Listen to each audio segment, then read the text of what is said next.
I can't believe this. We're gonna... Okay. Apparently, a bunch of stuff happened on YouTube, and then Twitch, I forgot to change the title. We're gonna be here for a little bit, sorry.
Ah, man.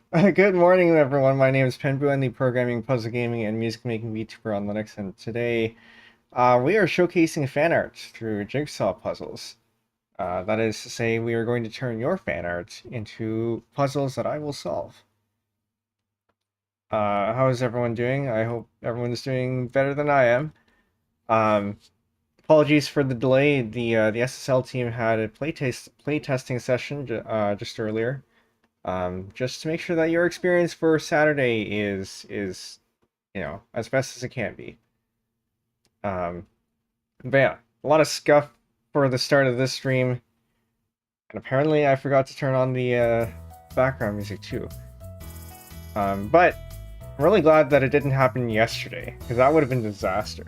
At least if it was gonna happen, then at least it happened today, and it doesn't happen tomorrow. We'll see about that. Could be worse. Could be the Iris debut. I don't think the Iris debut was that bad. Like, she descended 3 times, sure, but I mean, I think there have been worse ones. But maybe I just don't remember it as well. But yeah, let's say hello to everyone here. Karmakoto 539, Atlas Chainsteel, welcome in. And then nobody on the Twitch side just yet, except for the bots and me. So yeah, we're going to hop into... We're going to do the first one, the secret mission by very own 0x539 here. It is a physical piece. It's made out of Lego pieces. So we're going to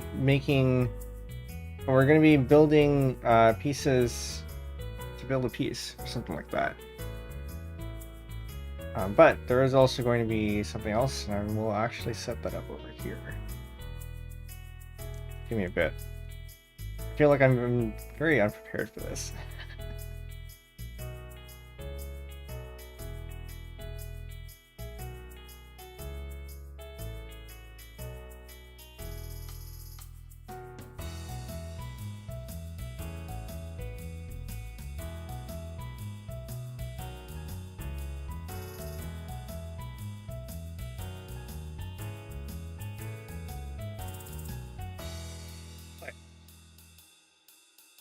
It was taken care of. So this program actually has some pretty good features, like holders. 48 pieces, I only see 3. Yeah. I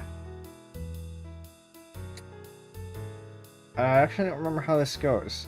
I think there are certain hotkeys you can use to put stuff in here. Is it A? Is it D? Space. I'm gonna have to look up the manual for this. Help! Oh, the puzzle's good, sir. Oh, hello. Welcome in. Yeah, honestly, I think part of this is going to be trying to figure out how the software works, since I used to use this a lot, but it's been a while. But yeah. So surprise everyone, this is an open VC, so if any of you are in the streamer server, feel free to hop in. I should really fix my phone. Yeah, you're a little bit low here too. You're okay yesterday. Weird, I didn't change anything. Probably just computer's being funny. Perhaps. Okay. Maybe we don't use the holder for now. The background doesn't make this easy. Yeah, I mean, I guess this probably doesn't make it easy, no. The countertop. Okay, I really gotta figure out where to put the holders, because my strategy, I think I've gotten used to using the holders with this program. I need to figure out how to do that. Holder. Piece holders. Creating, deleting, transferring pieces out, I need to hold shift. Okay. So let's give that a shot. We select this.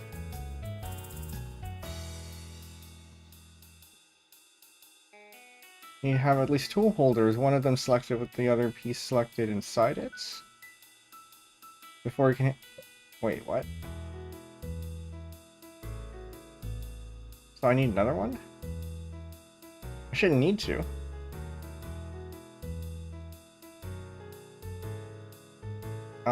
Teleporting also works between hold the shift key and click with the left mouse button. Avoid clicking on a piece that's already on the puzzle table. We'll send to the piece... Oh! Because I need to... Okay. I need to select it here and hold shift here, which is what I did.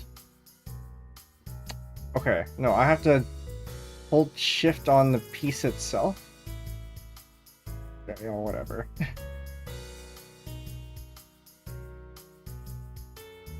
Okay, so let's gather all of the edge pieces. This seems unnecessarily complicated. Maybe a little bit. It's a lot easier, I think, when you're doing this in person, because you can actually like group things together. But here you kind of have to rely on virtual grouping. I mean, I guess you can move stuff around, but it's a little bit easier to use the holders. So we got a corner piece here. I saw the other corner piece around here somewhere. This is one over there. This is at the edge there. This is at the edge here. I mean, I used to use this and not know that there were holders, so maybe I don't need them. Oh, nice. You just kind of snap into place like that. Maybe this one. Do you like puzzles, Cecil? Historically, no, but I should probably try again at some point. Yeah, perhaps your tastes have changed. Yeah, probably. Who knows? So this one, it goes in there. I'm gonna, hold on, turn the music back on my end. For some reason, I've taken out the monitoring for the BGM. I think it was because of the... Actually, I don't remember why. But I don't want dead air on my side, so I turn that back on. This one looks... okay. That's fine. So what have you been up to? Me? Yeah, you. Oh, me. Oh, had classes today, but that was about it. Professors...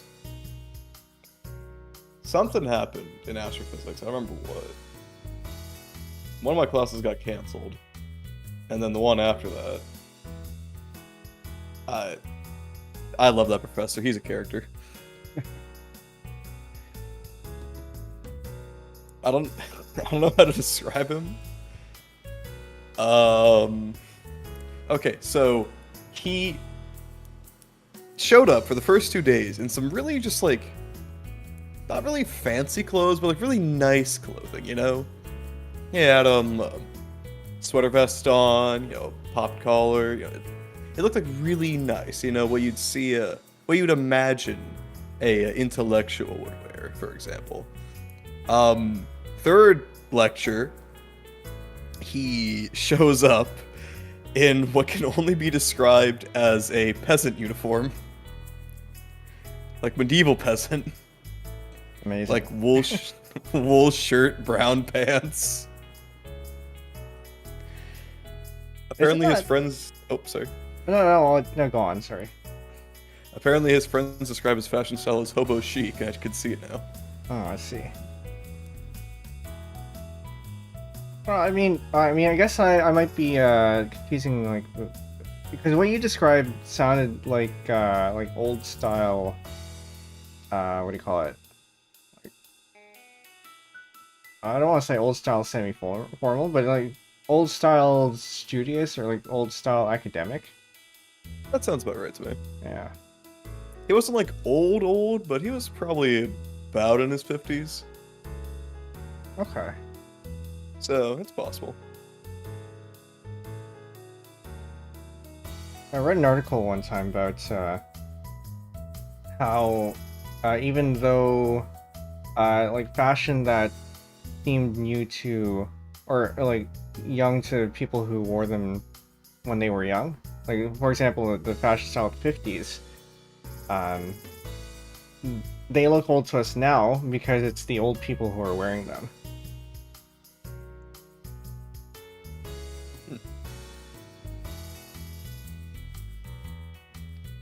Just how tastes evolve, I guess. Yeah. Some interesting about that. Not for me to analyze, though. Kamakomoto, Penbu with gray hair, so I estimate around 50 years old. Oh. I mean, perhaps the age has accelerated. I don't know. Working as a software engineer does that too, I guess. It probably does, especially at the higher levels. Yeah, that You makes just kind of sense. have to deal with a ton of stuff. It's not gray, it's silver. Nice and silver. Solving this faster than I thought it would be. I was worried because they said the estimate for solving puzzles was around about an hour per 100 pieces. And this is 48. And I don't think we're even reaching a half an hour yet. I'm gonna run out of puzzles before we do this. Before we reach 2 hours.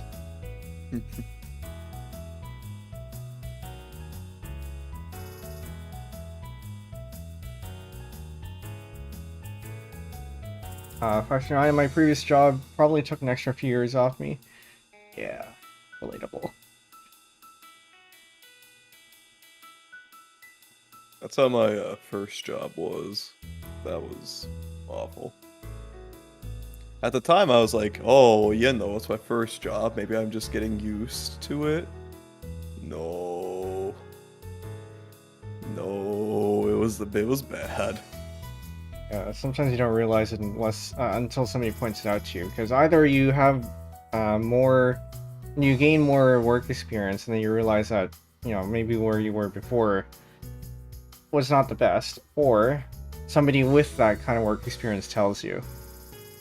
Because if you've only been at one place, you don't have any point of comparison.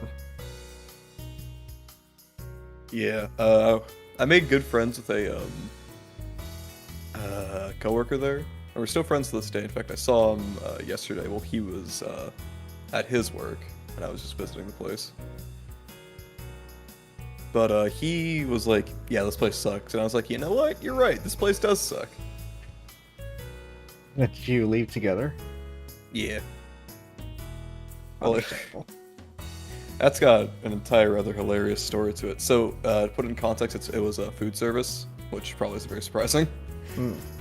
I'm trying to contextualize it in my head.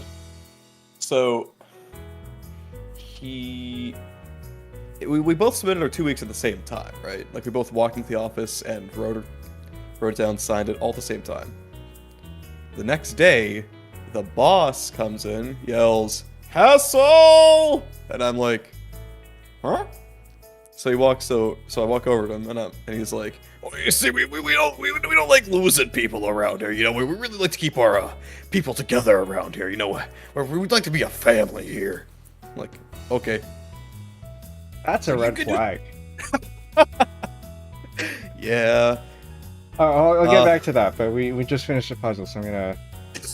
So yeah, this is secret mission by the 0x539. Thank you for sending that one in. I think we might have to up the difficulty because that's only took what, 15 minutes. We have time. I think I can increase the number of pieces. Let's see the touch grass 100 pieces. See how that goes. But yeah, if your work ever tells you that you're a family, that is a red flag. Because offices and companies don't work like families. It was somebody said that if your work tells you that you're your family, that means you can throw a tantrum and stomp your room if you don't want to do your work. That gives me a great idea. Thank you, Penbu. I mean, I don't think he used that exact language, but it was the vibe,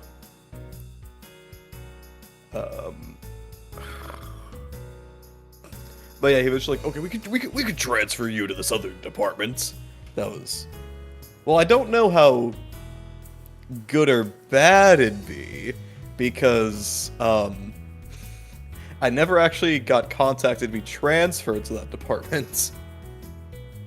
Because the guy who leads it there was supposed to contact me and, train me through it and stuff, and just didn't.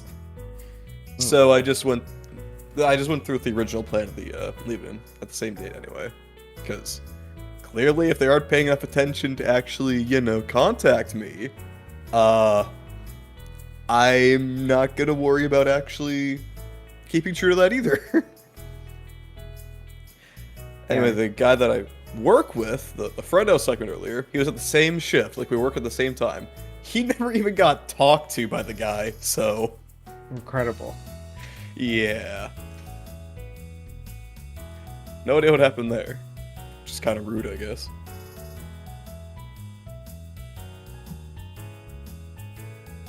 Yeah, our communication goes both ways. That's true, but also I didn't know who I could contact. Because 3 weeks after that, I got emailed by the guy who was supposed to do that, but I didn't even know his name. So, yeah. Yeah, that was a whole ordeal. I'm glad I left there. I got a job as a librarian afterwards, or librarian assistant, which was a lot more my speed. That's nice.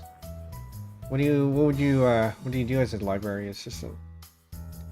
It was a private library, so it wasn't like checking out books and such. It was mostly just various tasks, and only at one point did it actually do anything related to like maintenance of the books themselves.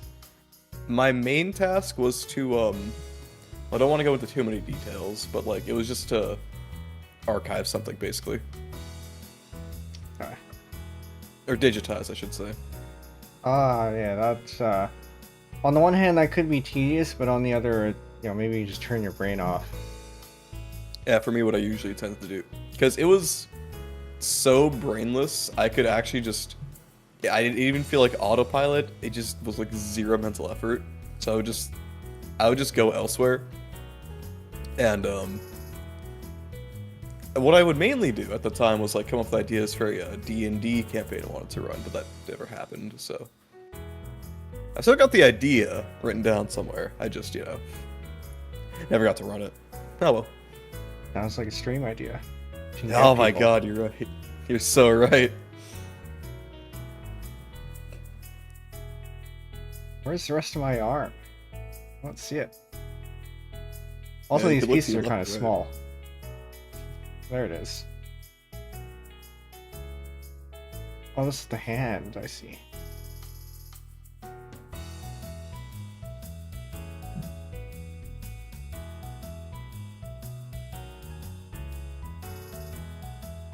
Curious, how much of the... Oh, sorry, go ahead. Sorry. No, you go ahead. I was gonna ask, how much of the anniversary stream did you end up watching yesterday? I think it was a little bit after the Q&A I left, because it was getting to be 11 my time, and I had class today, so I wasn't gonna stay up too late. Yeah, that's fair. I did not expect to go for 6 hours. Yeah. Boy. The original plan was we do or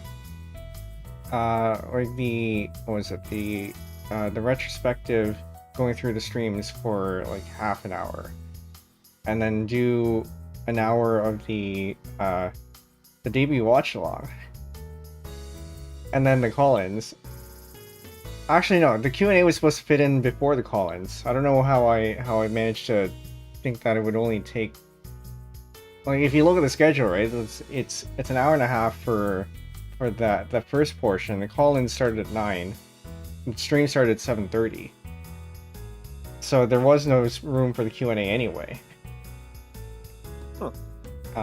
So I think that one was misscheduling on my part, but I think it worked out. Swapped out the debut watch along for the Q&A, which took up until the call-ins, and then the call-ins happened, and then debut watch along afterwards. But I think it actually ended up turning out possibly even better, considering the stuff we talked about at the end. I don't know.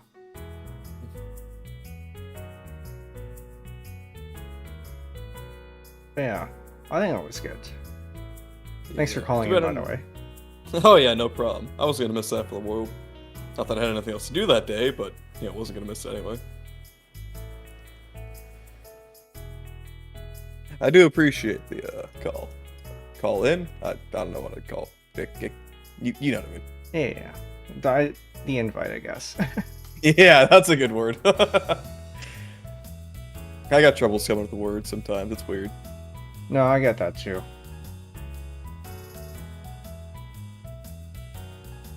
Sometimes, my problem can sometimes be, I think that's, I try to come up with words that are a little bit too precise where I don't need to be.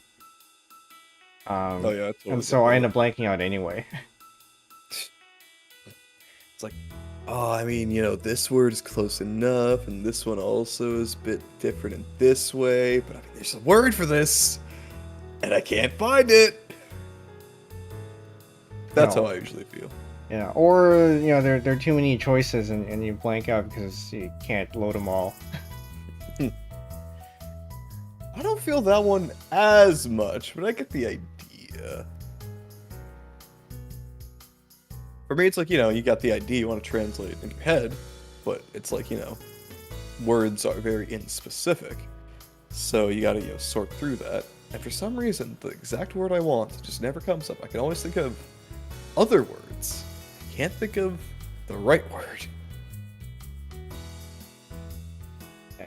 And sometimes, for me, I'm somewhat multilingual.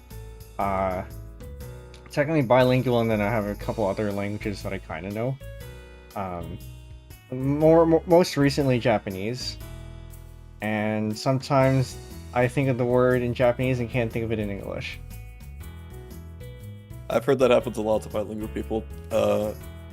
I remember there's this Mexican guy I was reading a Reddit comment from. He was like, "It's the weirdest thing. Sometimes I just mix up sentences, English and Spanish. It's like I'm being like, I'm going to my house, le porque no le. I don't speak Spanish. Just ignore that. I go to my house, no porque los do. And then my dog went yo quiero. Some. It was just continuously switching between the two, and it sounded really funny, but it also makes a lot of sense. Yeah, code switching is pretty common for a lot of languages. It's the language and then English for some reason. It's almost always English. English is a funny language. Yeah. Gone through a lot of history. It certainly had one of the most varied histories of languages. Thanks the French. Thanks the Vikings. Not the Irish, though.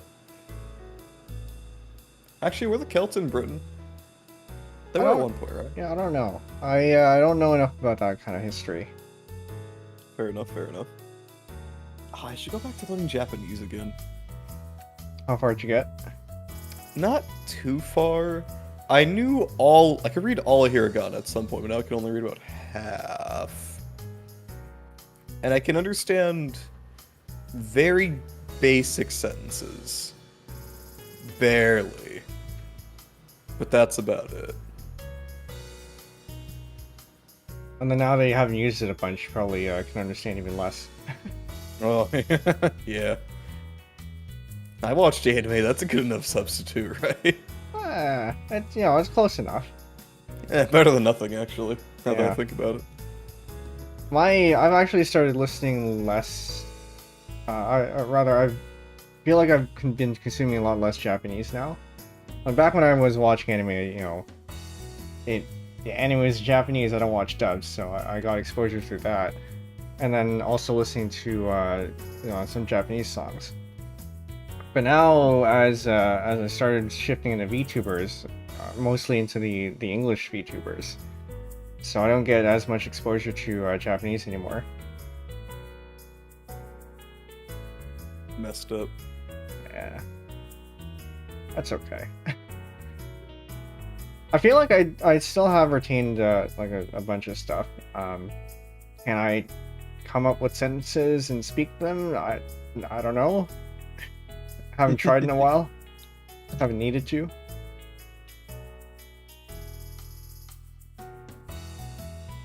Sounds about right. I know more Latin than I think I should, which is any at all. Did you take a course? Or did you ask if I took a course? Yeah. Well, I wanted to back in high school, but there was a scheduling conflict, and then they dropped it the year after. But I have not taken a Latin course, but I know some of the vocabulary because of, like, various games and such that have it. And I can, like, I can kind of form some sentences. Like, get the general idea of the grammar. If I can't, actually form any sentences. I have a book of first-year Latin on my shelf, which I've been meaning to get to. My grandma actually gave it to me. I got my dad to buy a large Spanish to English dictionary, and I never used it. No. Didn't even take a Spanish class. I think my sister did end up taking a Spanish class, but I don't know if she used the dictionary either.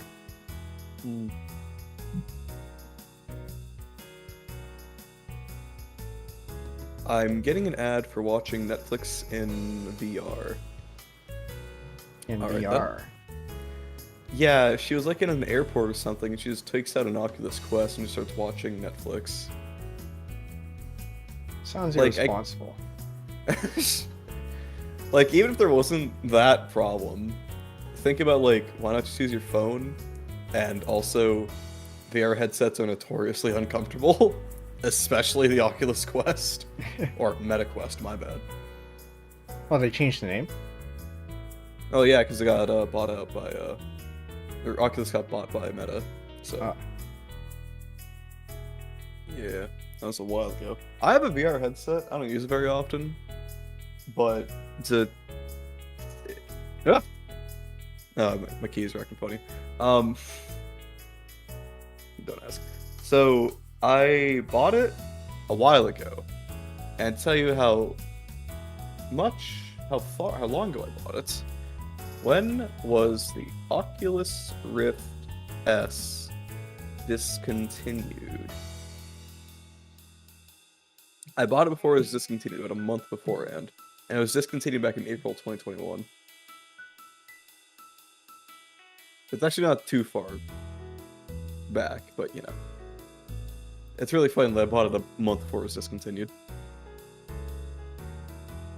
I can't tell if that makes the price go up or not. Or, you know what I mean. That makes it more valuable or less. I'd imagine more valuable, because as long as it still functions, it's like an artifact. I'm not going to sell it, but I know. Actually, it's also not very good quality, like as a device in general. The microphone is like notoriously bad.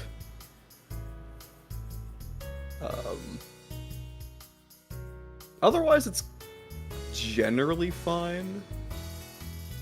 Just not like top-notch quality, but it's $300, so not a huge problem. I mean, let's be honest. The payment is being made up by them selling your data, but yeah. Yeah, I suppose. Yeah. $300 sounds like a lot to me, but I mean, it is a lot. It is a lot, definitely. But like compared to like the Index. Yeah, I guess relatively speaking, it's probably less. Yeah. Oh, this is the bottom. Okay.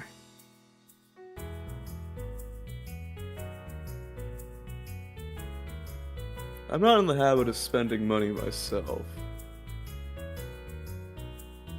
There are some things I want to buy, though, that are perhaps too much money.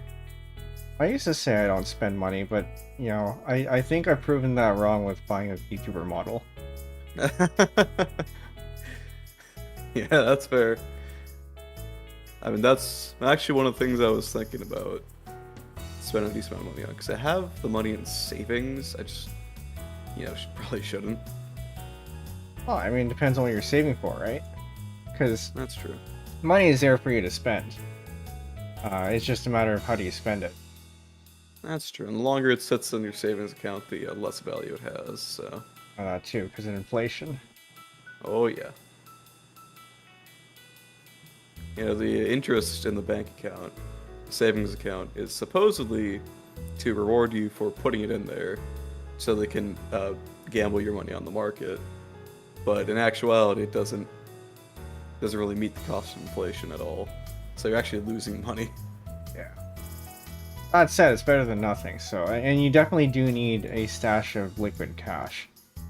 This is true.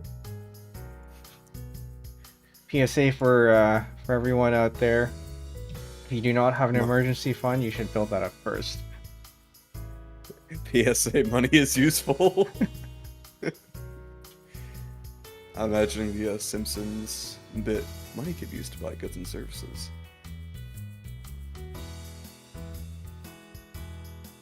I actually haven't seen much of The Simpsons now that I think about it. I don't really plan on changing that. Yeah, I haven't watched any Simpsons either.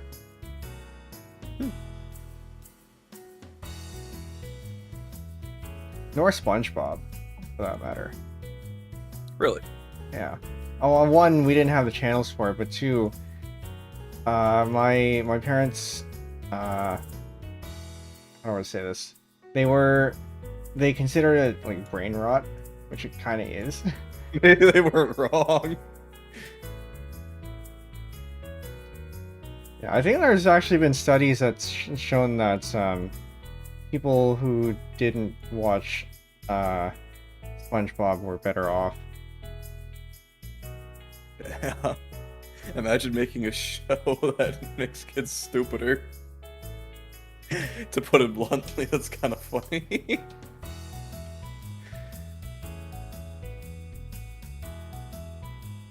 I mean, it is kind of a precursor to the modern TikTok stuff. Shorter episodes, fast gags. I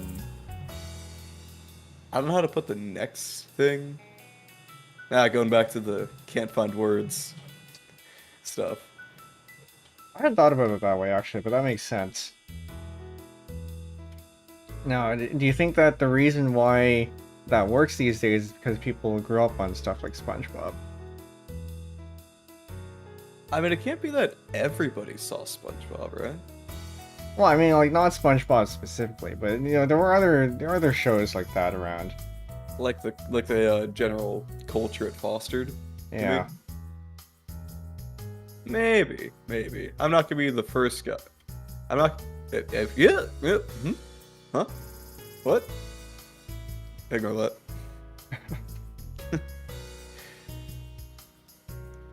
I'm not gonna be the first guy to ever point the finger at cartoons. And I'm not gonna say I didn't enjoy them as a kid. Maybe kids are just stupid, I don't know. That's a possibility too.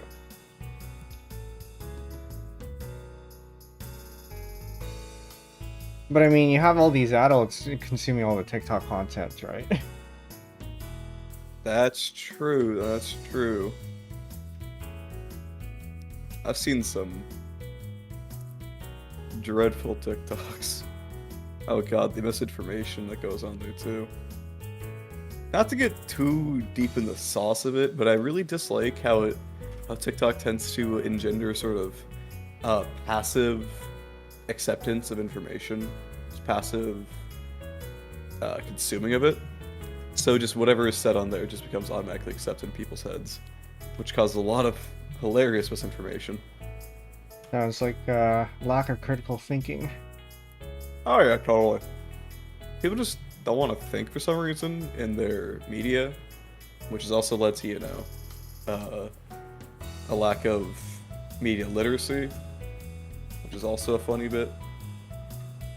A funny good.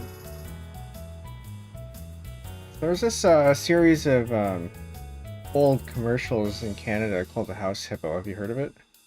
I have not. So it's in the commercial they have this like small hippo that's the size of a shoe, and you know they present it as if it's fact, and you know it's like a like they present it as if it's in a nature documentary, documentary, and the point of that commercial was that and they said this in the commercial too, that you should be critical about what you hear on TV because not everything might be true. Should I'm pretty sure SpongeBob happened. Sorry. Maybe we'll send a link afterwards. It's a good watch. Sounds neat. I mean, that was made real thanks to Mudang, so yeah. Maybe it isn't fake.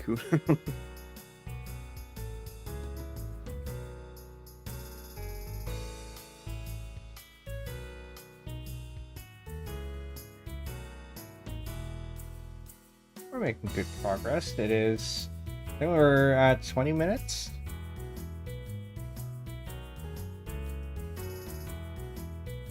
So far, so good. A boot. I believe you finished the last one at like 25 minutes since stream start. That is during pre-stream as well. Well, so yeah, like 25 minutes. So including the pre-stream, yeah. So that would have only been about 15-ish. 10 to 15. Very rapid progress. The one thing that makes this different from regular puzzling is that you don't have to worry about the orientation of the pieces, which is what causes problems for me. Yeah, I mean, honestly, I could just drag this around and if it locks. Actually, you know what? Maybe it's because of the orientation piece that I'm solving this a lot quicker than the estimates. That would make sense. Fascinating. I wonder if there's an option for that. I kind of don't want to turn it on just because we're not here. We're not here to make it too much of a challenge. But yeah, I'll have to look into that.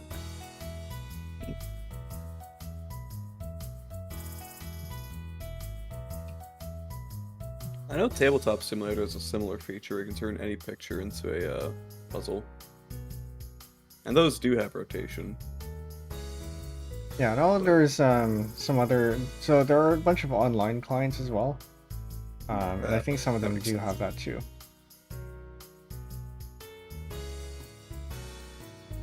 And some of them you can solve with your with other people. That sounds lovely. Yeah. So of course you have to trust your chat to be able to behave. Yeah. Yeah, fair enough. Now, see, I probably couldn't trust my chat, but that's because the audience what's the word? Audience stream the streamer and the yes. The audience is like the streamer or something like that. Yeah, chat reflects the streamers. How Yeah, chat reflects. That makes more sense. I don't know why I was thinking of mirrors. Well, I know why. I mean, reflection, right? Yeah. Brain having a funny one.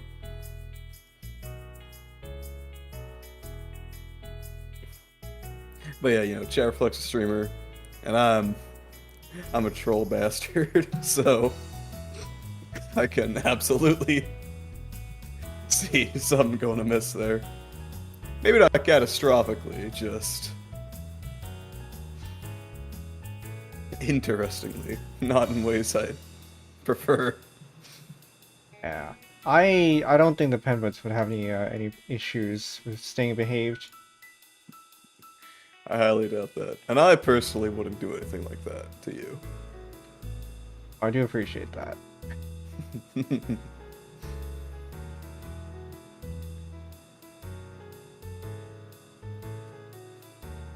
we're down to the last couple pieces here.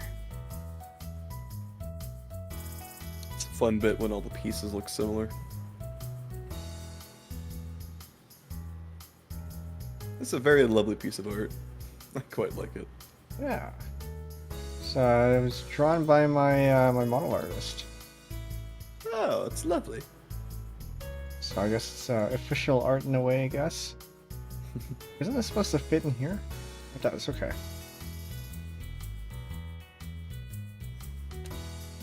There we go. This is Touch Yay. Grass by Stardust 17. I'll put that into chat as well.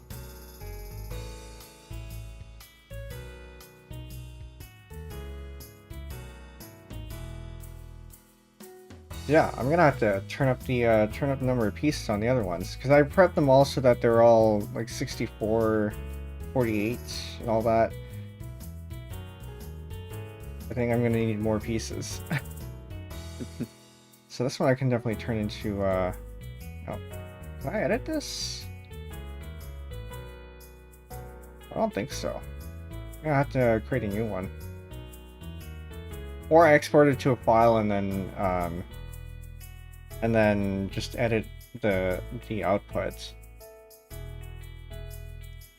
Cool. Actually, let's not go for that one. Let's maybe go for this one. But also I need to turn up the number of pieces. So that would be... Say again? Seems there the one to just be an option for that. You'd think, right? I guess it's simulating how an actual puzzle box is, because it's can't exactly change the amount of pieces in a regular puzzle box. Mm-hmm. Who knows? I mean, oh, you know why? I think it's because it has to generate the pieces. Yeah, but that wouldn't take too much effort, would it? You could Yeah, probably I do it on the mean, fly rather easily. yeah, I mean, you could probably just redo the thing. I mean, it would be nice to have a way to maybe like duplicate the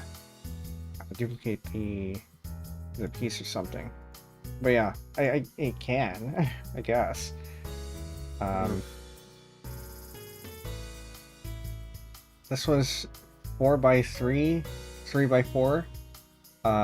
So I need something with decent dimensions. Let's say, I don't know. If we're at 100, no, that doesn't work out. We're at 90, 3, and then times 4, 120. No, that's too much. We're at 9, divided by 3, and then times 4. 12 pieces? No, we can't do that. I'm looking for something within like the 100-ish range. That's 3x4. Actually, 100 might not be too bad. I don't know, I'm trying to keep the pieces fairly square. Yeah.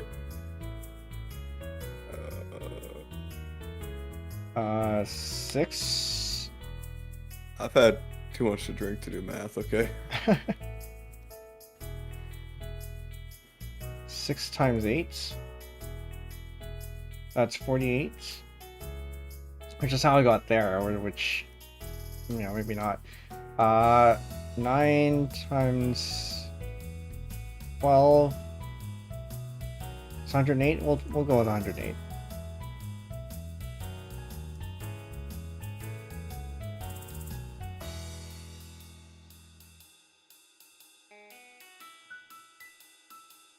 Yeah, I actually forgot about this piece because this was made about a year before I debuted, or a year and a half before I debuted. Somebody on the debut team actually made it, and I don't think she's published it. So this is the first time anyone else is seeing this. Oh, it's very lovely. Yeah, I think it was mostly a quick sketch. She did say that when I asked her if I could use it for today, she said that she could make it better nowadays, but yeah, this was also 2 years ago. I think it looks good enough. Yeah. I think it's definitely something you can frame.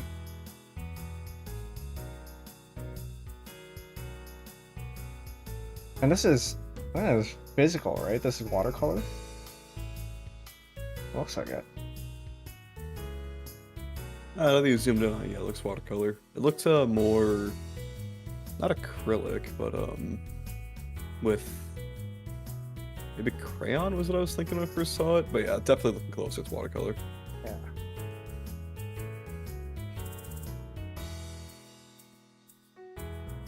This one is a corner. This background really doesn't. It's really not good for pattern recognition.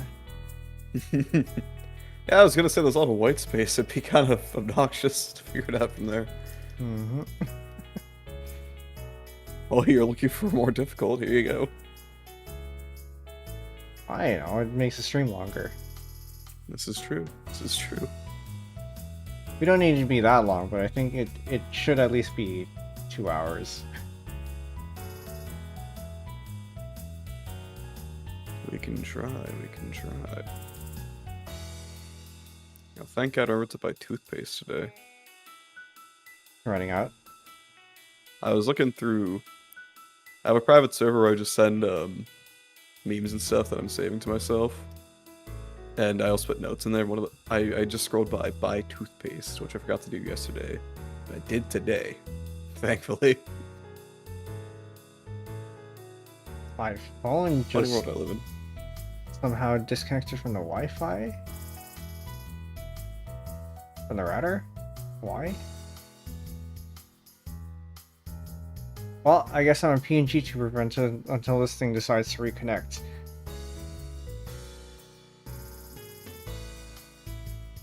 But at least all the stuff is happening today.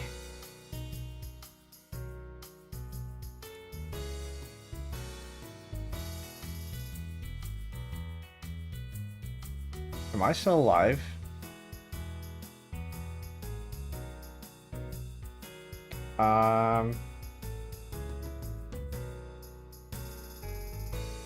Oh, I might not be alive.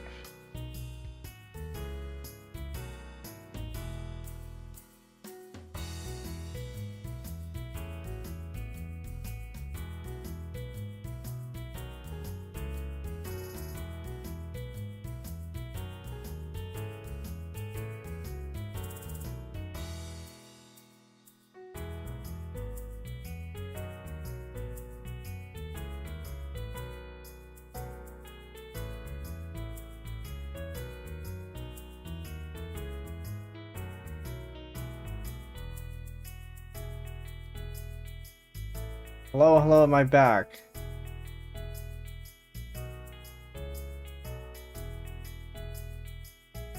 Hello.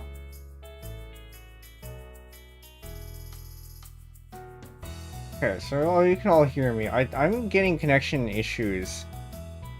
And I don't know why. Okay, so we're gonna open... Let's open a terminal here. Let's see what we have. We're streaming... Ping. I don't know if any of you can see this, but the ping is stuck, and this is an IP address.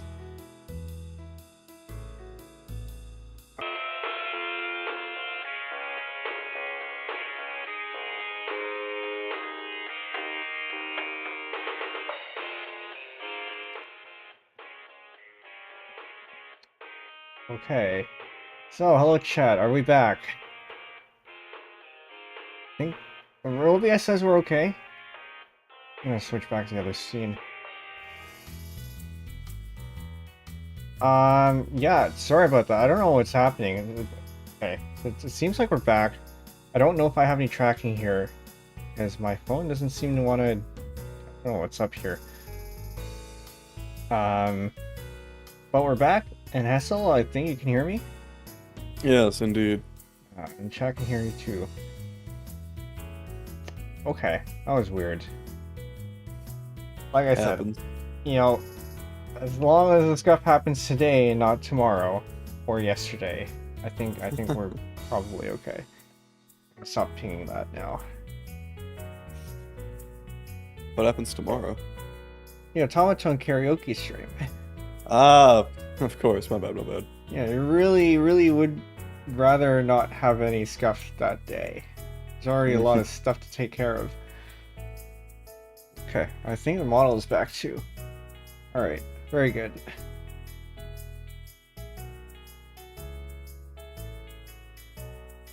Yeah, who knows? I mean, as of the, for some reason it's all the simple stuff that's, gets the worst scuff for some reason. Hey, you know, it's better that way. Perhaps, yeah. Alice Chain still, if you have to go, I'll bid you good nights. But glad you can hear me. Oh, and this Twitch stream restarted? Did it? The timer reset on Twitch stream, so I'm gonna assume yes. Oh, that sucks. Okay. Yeah, having to stitch together... So I think... Yeah, we're gonna have to figure out how to stitch all this stuff together. Because the recording, I think, is still one big recording in OBS. Oh, yeah, actually. I think YouTube's gonna be lagging behind a bit. That's messed up. Yeah. Well, I have DVR on, so you know, it queues up.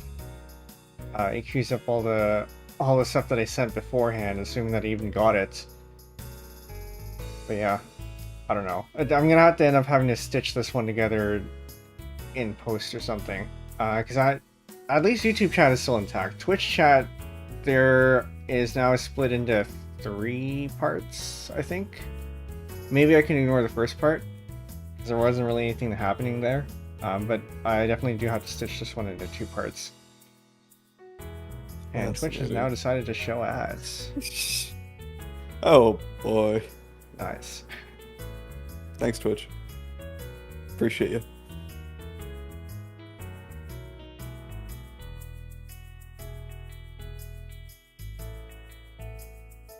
I mean, do you have it set up where ads will play at the start of your stream?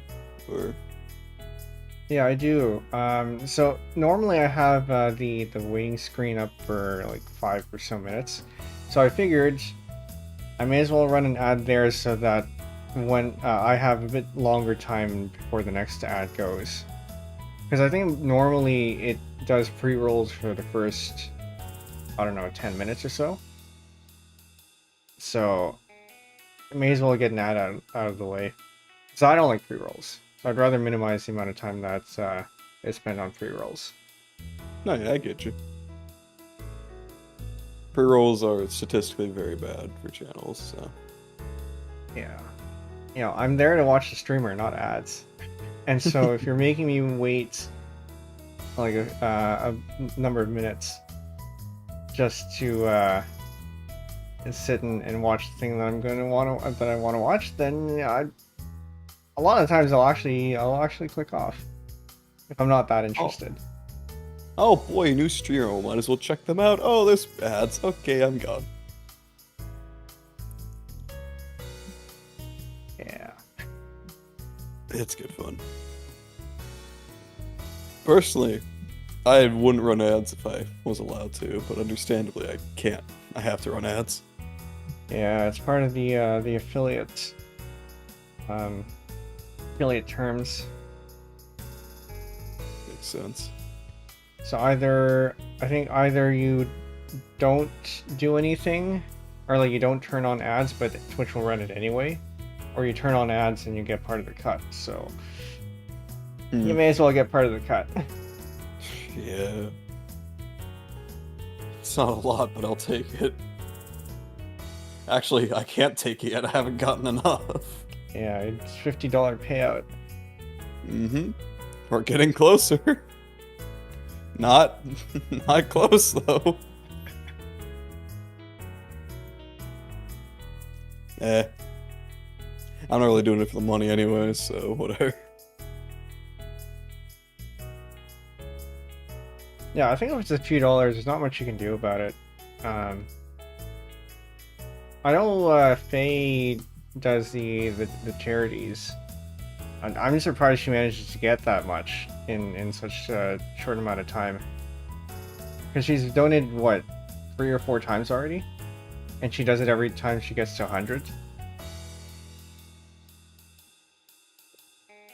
Hey, it's a damn good thing she gets it. Yeah.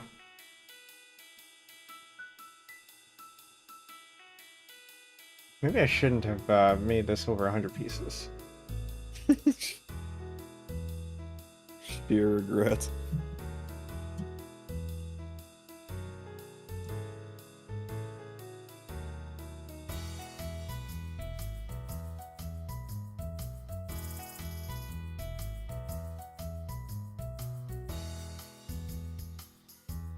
You know, this one is up top. That is a top edge. That's this bit over here.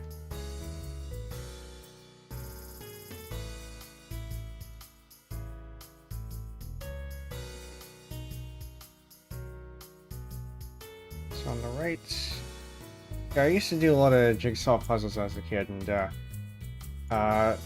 my parents would, for the really good ones, they'd put puzzle glue on it and then frame it. Huh. Lovely. There was a thing in my high school class, one of my high school classes, where if you finished work early, you could go in the. There was a thing. There was a puzzle in the back of the room you could go work on, because otherwise you'd just be sitting there doing nothing. That's nice. Yeah.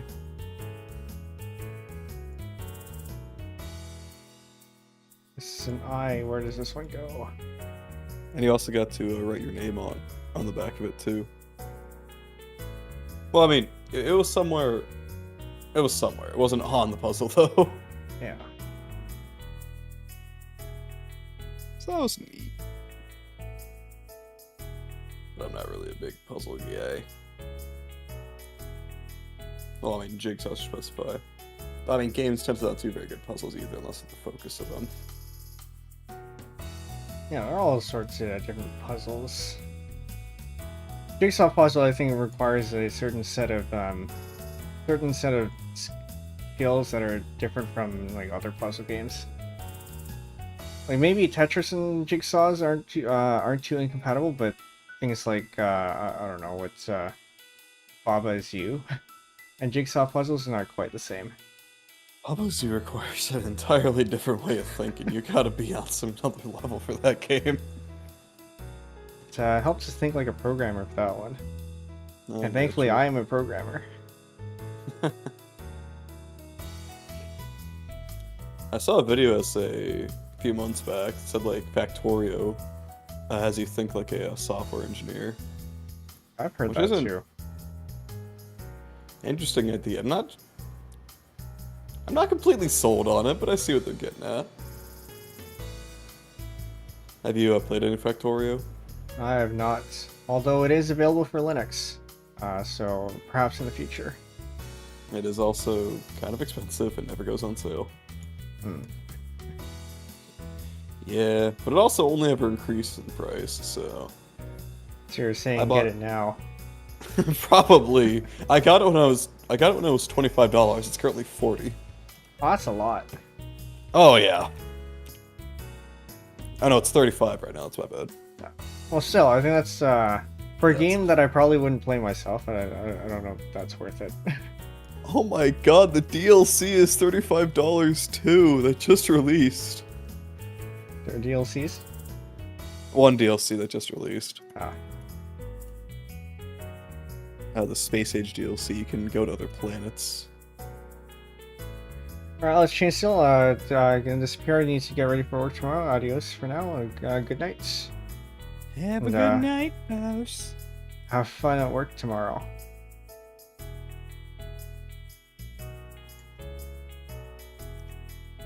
I don't know why I use that voice.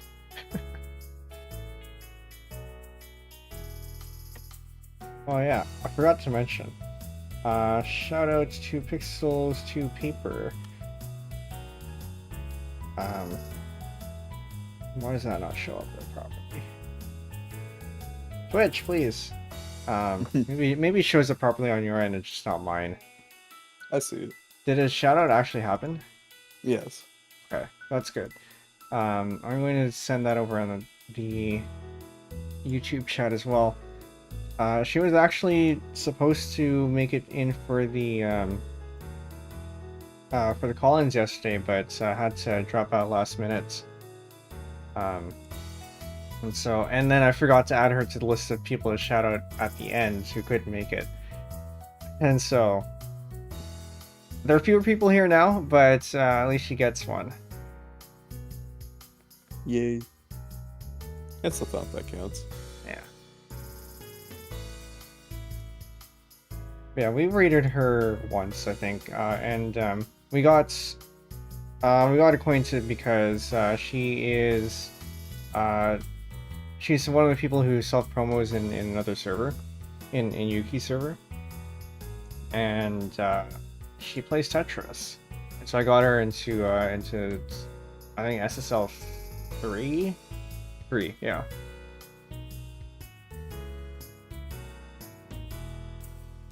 Right?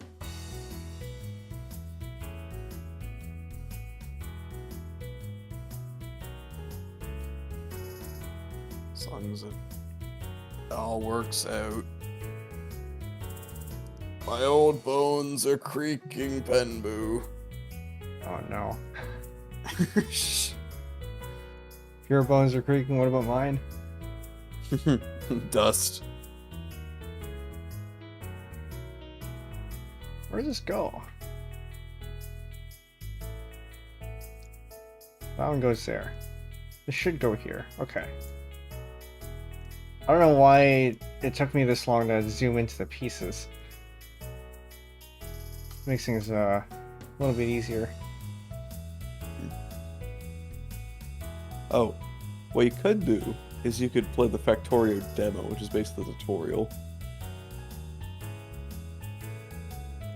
Oh yeah, Which so would give you, it gives a good overview of it. yeah, but you wouldn't be able to like do multiplayer with the demo, right? I would assume no. Yeah. I feel like I've seen enough gameplay of it that obviously playing it and watching it are two different things. So maybe it's one of those games where I watch it and it's not that interesting, but maybe if I play it, it might be. Yeah, it looks really boring, but when you're actually playing it, it's should be regulated by the FDA. Although you're in Canada, so that doesn't count. Or Who would that be on our side? Because the FDA is the Food and Drug Association. administration. Administration, yeah. For us, it would be the... Who is it? That's a good question. I can look it up right now. Who regulates drugs in Canada? Health Canada is the federal body that regulates the drug approval process under the Foods and Drug Act and its regulations, FDR, its related policies and guidance. Yes, their name is a little bit too on the nose, and that's why I didn't think of it. Well, that can't be right.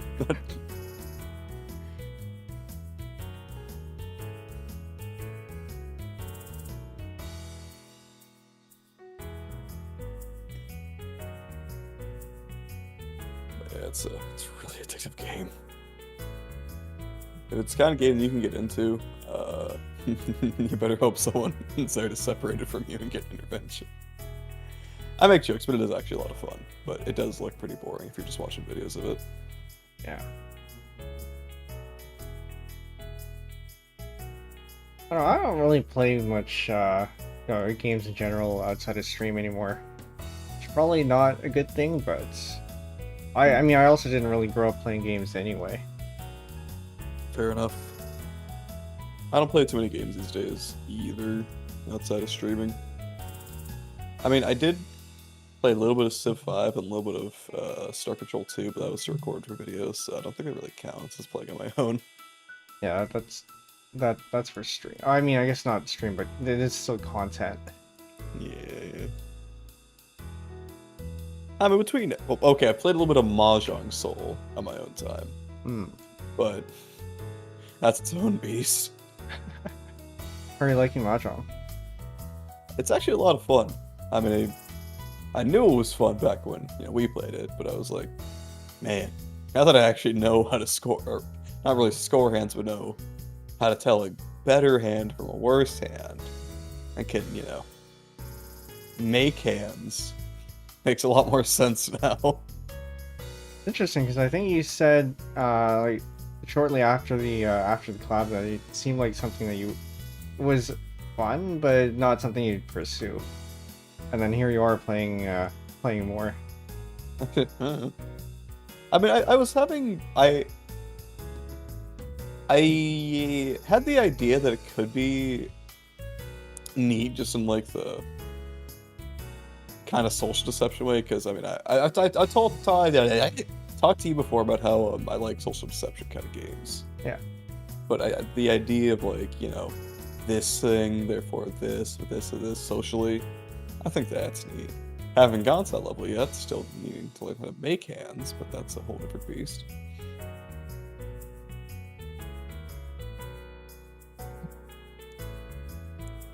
No, it's fun though.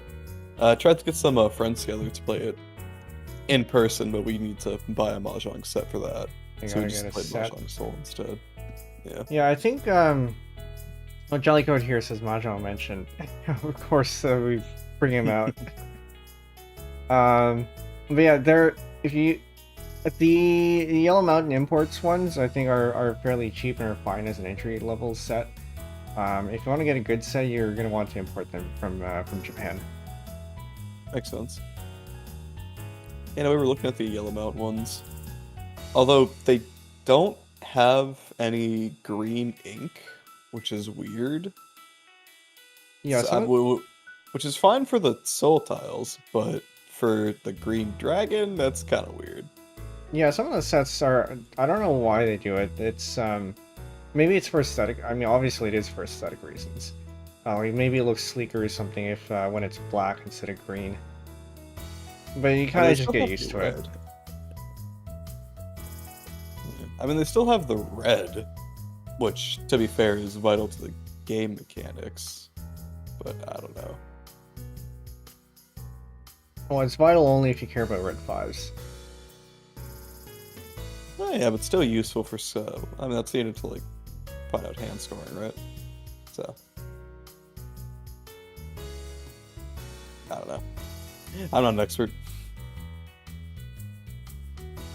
Actually, for some sets, actually the red fives do have like a little dot on them, so that you can tell that they are red fives without needing to see the color. Well, I like the look of the greens, so personally, whoever decided to get rid of the green dye, I'm gonna fight. I'm gonna find you. Hero is feeling a little bit bad about my photos background. Yeah, this one is at least yours had a pattern.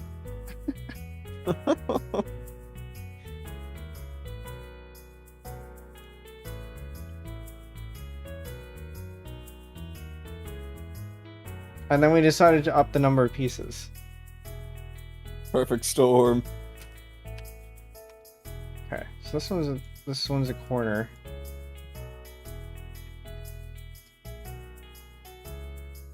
What are we looking at? Let's shrink this a little bit.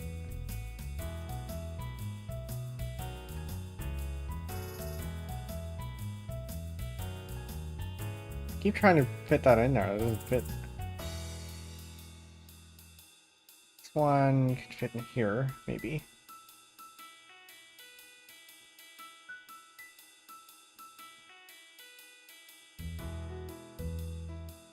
This one's an edge piece, probably near the bottom, like that.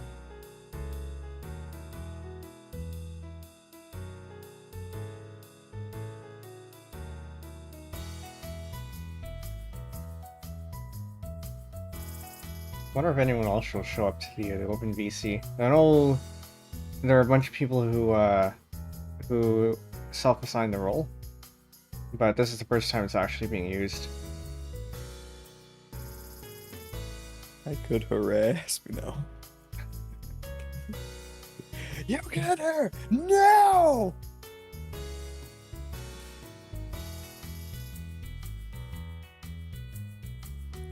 I was just chilling, doing nothing at all. I was like, you know what? Yeah. May as well. You know, I appreciate it because I think for something like this, there's gonna be a lot of empty. I don't know. Like, what do I talk about here? If it was just me. The way the paper is barely colored differently from the rest of it is really making me feel something. Recognizant, perhaps. That's a word.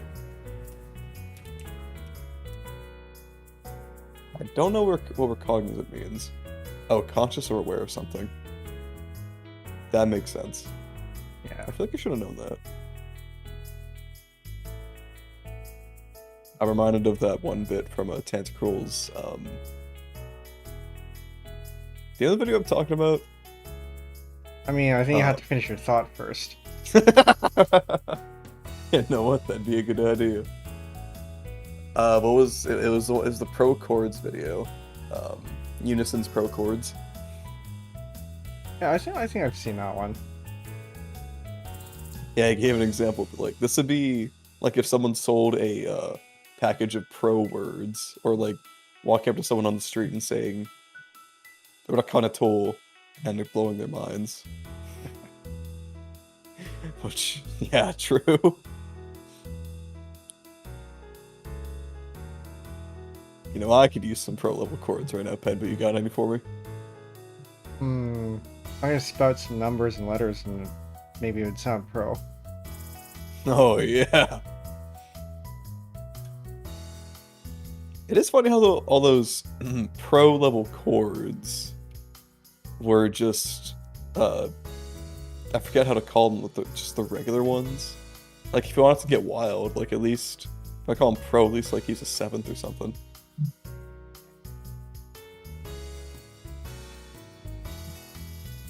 I don't know. As you know, I play a little bit of piano, but I can't think fast enough to make anything other than just a regular triad. I'm being. Oh, so sorry. A stringer friend messaged me saying, "Hey, Hessel, can you settle something between me and my chat?" I'm like, what? Sorry. Go on. What was I saying? Yeah, no, yeah, whenever I try to play something on the piano, what is it? Like improv or whatever. Or actually, no, if I have chords that I play along to, and it contains something like a 7th, or any other extended chord, I have to really think about what it contains before I can actually play it. So then sometimes I just default to the regular triad and not do the extensions. But that's not gonna sound right. That's really not fitting there. I'm not a huge expert on chord progressions. I can barely make them, but you know, gotta start somewhere. Yeah. I can make ones that sound passable. Making ones that sound good, that's a different story. Or that, you know, do something more than just be chords that have to be there. Which instruments? I usually use piano. I should mention this isn't a DAW. Oh yes, that's right. I'm not very good at instruments. I want to learn them, but you know. You should get an automaton. I do actually have one. I just need to find it. Although it's one of the smaller ones, and it's very old. I think it's like 7 years. Probably still works. Probably. Probably needs the batteries replaced though.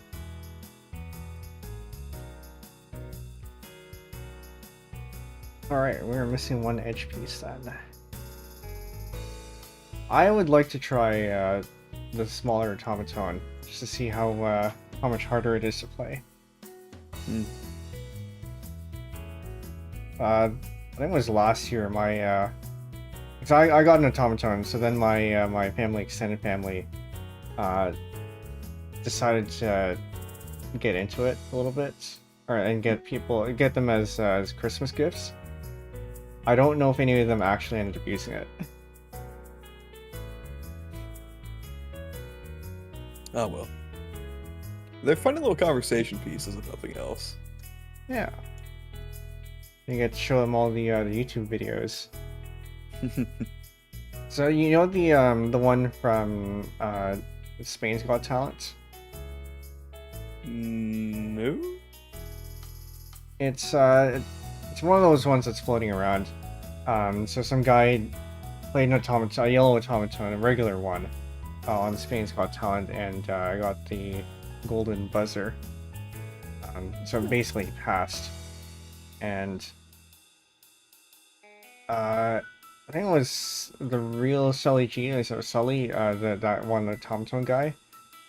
He said that he was invited to Spain Got Talent as well, despite him not being from Spain, to perform the automaton, and he declined for certain reasons. I think he was unavailable or something, or something else, I don't remember. But it turns out that they were looking for somebody to play the automaton, so they just got another guy. Which, you know, to be fair, the other guy was actually pretty good. but it kind of just shows how the show is fairly scripted.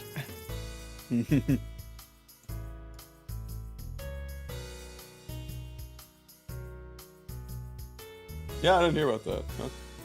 Pretty neat. Yeah, then I think they went on to perform, or Sully and two other people went on to perform at a similar show. I can't remember if it was America's Got Talent or something like American Idol, or they're all probably run by the same producers or whatever. And they did very badly because they couldn't hear themselves. Which is a shame, because you kind of, well, one, you kind of need to hear yourself to adjust the pitch. But yeah, you had players like the Real Sully G and Moshi Bass and one other person who I don't remember. So like some of the top tier Tom players basically. And then they failed like in 5 seconds. One of these days that'll be you, Penbu. One of these days you two will be on Spain's Got Talent. I wouldn't say no to a Sully collab if that ever happens. We can hope, we can hope.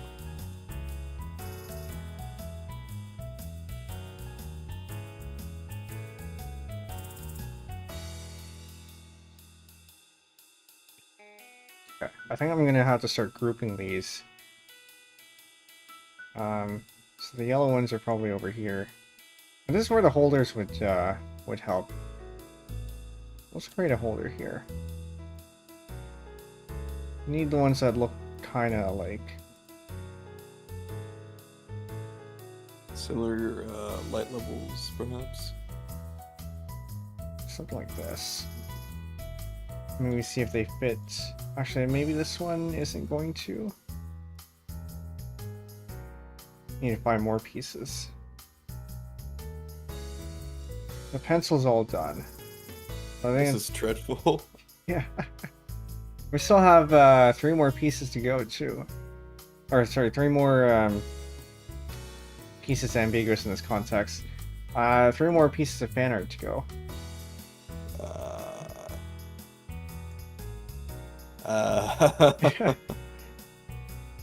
I do have them prepped as like 50, 60 pieces. So maybe we'll go back to that. Maybe this should have been 50, 60 pieces because it was, this whole stuff. The other ones are a little bit easier.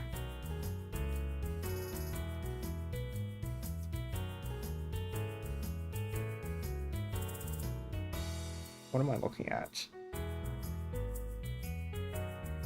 Small variations in color. Yeah. This one's blue. Oh, that fits. Reminds me, one of the things we were learning about today in astrophysics was related to how stars form color. Or rather, the absorption bands. I do vaguely remember some of that. Do you want to tell us? So, each atom, you'd expect that light would continuously be emitted across the entire spectrum evenly, but it doesn't. It's based off the temperature of the star, which also tells you its luminosity, but blah, blah, blah. And so if we know its surface temperature, we can find through a variety of techniques. We can use that to look at its spectrum and find where there's dips in it, because there's various dips in the actual spectra of the star, because it should act like a black body, but it doesn't. And black bodies emit temperature in certain bands of spectra. Anyway, so, and light is only ever emitted in discrete quantities, and it's only ever absorbed in those discrete quantities. So for example, elemental hydrogen, its electron only ever absorbs or emits from the first to second energy level, the second to first, in the band, and the wavelength 656.2 nanometers. And there's a lot of other wavelengths for other energy levels and electrons for different elements. So you can notice when they get absorbed, there'll be dips in certain parts of your spectrum. So if you see a little dip at, say, 656 nanometers, fun fact, the star is made of hydrogen. Yes. But you can use it to find other compositional parts of it. Like that's how we know whether a star has a lot of silicon in it or a lot of heavier elements, etc., etc. Which is how you tell whether it's a first, second, or third generation star. Well, there's no first generation stars anymore, they all died out, but there are some second and third generation stars. Our star, the sun, is a third generation star. Third? I thought it was second. It is third. It is third. Okay.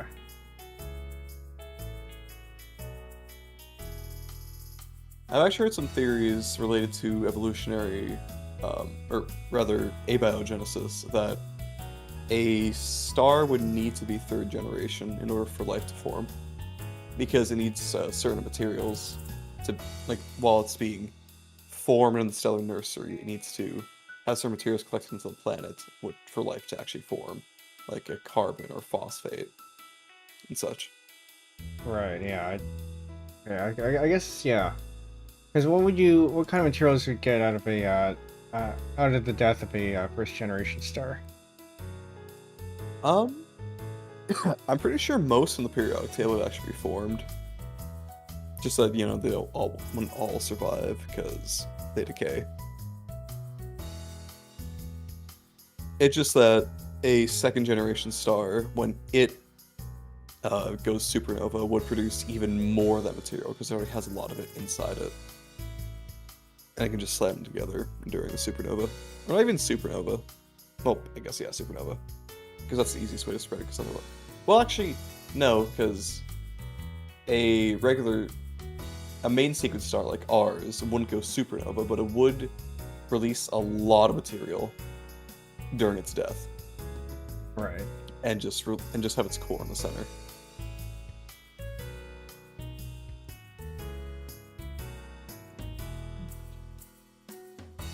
Was I going somewhere with this? I don't remember. I think you just brought it up. Fair enough. But it's not like... is cool. Oh, sorry. I was just gonna say it's not like we're here to talk about anything specific anyway. So fair enough. Might as well ramble. Pixel is welcome in. Yeah, we're doing an open VC, so if anyone else wants to show up who's in the streamer server, just hop in. But yeah, this is currently an art piece by someone from the debut team, who did this about 2 years ago, 2.5 years ago. I'll send out the link once we finish this.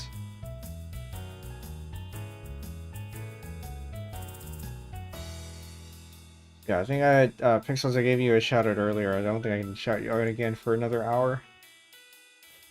Twitch has cooldowns. I think it's like, what is it, 2 minutes before you shout out the next person. But the same person, you have to wait an hour. I've never encountered that.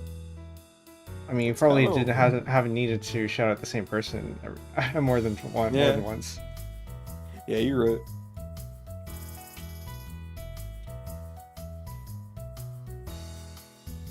Okay. Very, very weird.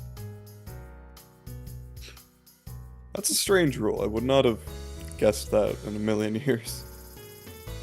Actually, it does make sense how I think about it, because it sends a notification to your panel.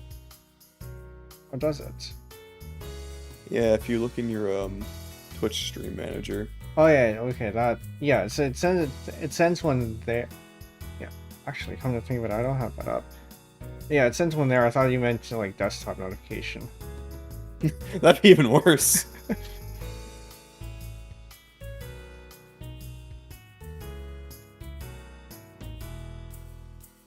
Yeah, it sends it to your activity.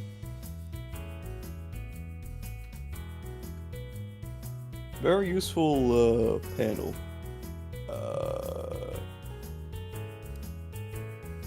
However, I have to change it every now and again because sometimes it likes to reset. Remember, Twitch adds a new feature, it resets, so I need to manually switch out some of the filters.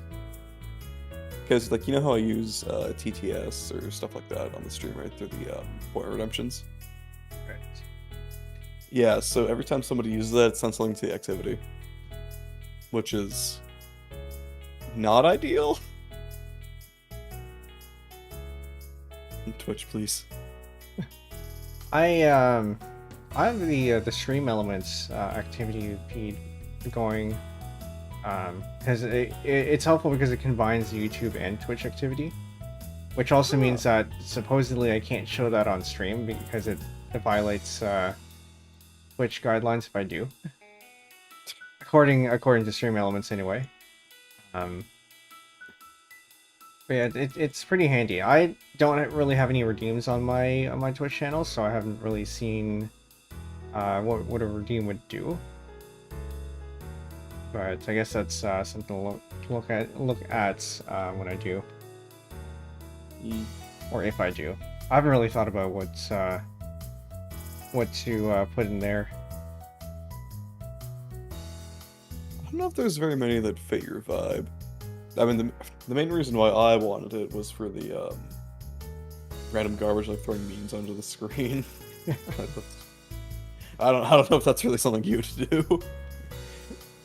Yeah, because my primary platform is YouTube, and YouTube tends to be fairly clean in terms of like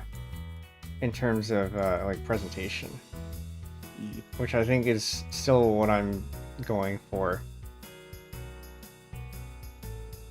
Fair enough, fair enough. I very much have not. You've been to my streams. You've seen those. Yeah, I've hopped into a few. I don't watch you enough. I probably should more. Nah, don't worry about it.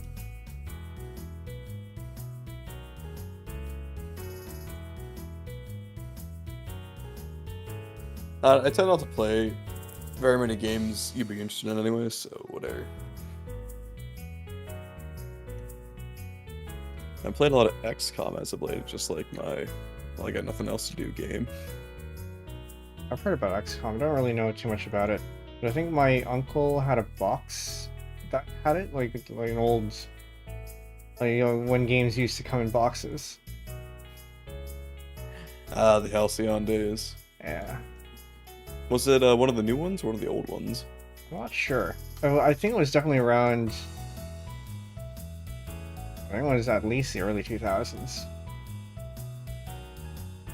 If it was the early 2000s, the new ones wouldn't have been released yet, so it was definitely one of the older ones. It was probably XCOM UFO Defense. That's one that was released in North America. Did I have like a picture of a spaceship on it in orbit? I'm not sure. I only got to see the side because it was on a shelf. I wonder if it might have been the 90s actually, but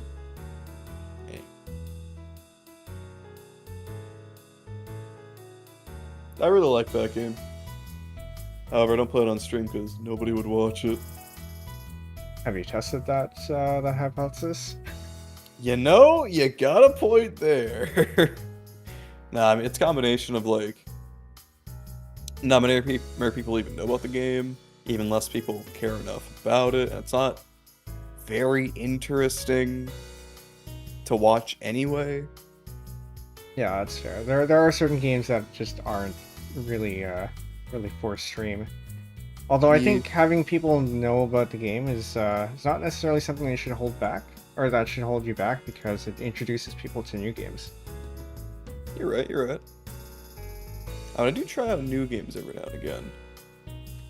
I did try out Diplomacy is Not an Option. It looked like a lot of fun.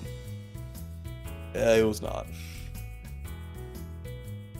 It's an Age of Empire RTS where you like defend against waves of enemies. And it looks really cool. It was not. There was so much waiting. It was so boring. Yeah, Like, even if I wasn't playing it off stream, there'd be too much waiting. When you hop into a voice chat and do something like this. Ah, true. True.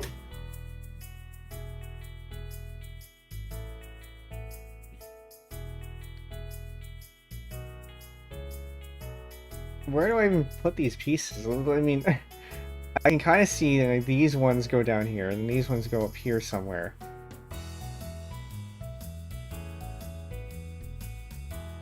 Like, I should be able to see this piece. Where's this piece?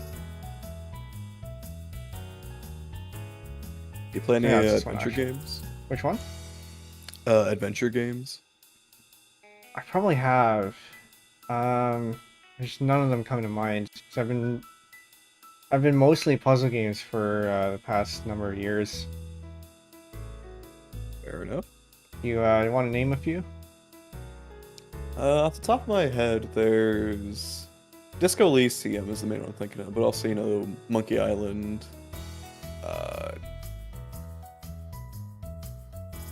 God, what are the other ones? It's whenever somebody asks that can't think of anything. Oh yeah. There's a lot. There's a lot of them. Well, I'm thinking of a game, but even if I remember the name of it, it wouldn't really ring a bell because it was kind of obscure. Yeah. But you know, it's ones we gotta like collect items to like progress the story, but they have like a reputation of weird solutions. Oh, I think Myst counted as an adventure game. Have you heard of that one? I don't think I've heard of that one. MYST. Yeah, I don't think I've heard of that one. I mean, okay, I guess I did play an adventure game recently. It was a text adventure. It came with Emacs.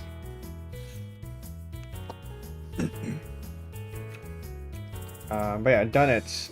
We did a stream of that one. I think I might have been there for that one. Maybe. It was 4 hours. Managed to 100% the whole thing. Yeah. Voice died at the end of it because it was, you know, text adventure, a lot of talking. Words are kind of what they're good at. I don't know how people talk for, you know, like for example, Kiara from Hololive. She regularly does very long streams. Or like Kyla or like Bibu. You know, they go on for very long. I mean, I don't know how much they talk during those streams because I'm not around for the entire thing. But either they've gotten a lot of good practice and they know how to manage their voice, or they just don't talk a lot. I mean, Kiara does only Zatsudan, right? Yeah, like half her stream at least is just talking. Huh. That's what I've been trying to like work on to get better at, you know, just not necessarily constant talking, but like meaningful talking. I don't want to just be sitting there and be like, oh yeah, we're playing the game, we're doing the thing, oh yeah. But at least I want to be saying something of substance. Or interesting. I've been thinking about doing what I call almost not warm-ups, but I guess training, flexing, workouts for it. Where I try and think of a subject and then just like continuously talk about it for 15 minutes and see if I can somehow do that. Just like off stream, I mean. Exercises. Or like Yeah, thought exercise or whatever you want to call those. Yeah, I've heard of that too. I don't know if I can talk for 15 minutes straight on like any arbitrary topic. But certain topics that I'm really into, perhaps. But if you can talk for a long time on the subjects you aren't super caring about, then you'll be really good at the topics that you do care about. Yeah, perhaps It's like too good. it's like the training weights in Dragon Ball Z, weighted clothing, you know? Hmm. Have you seen Dragon Ball Z? I have not. I know some of the memes, but I have not watched the show. To be fair, the memes were basically inescapable some time ago. Got all over 9,000. Rest in peace. Yeah.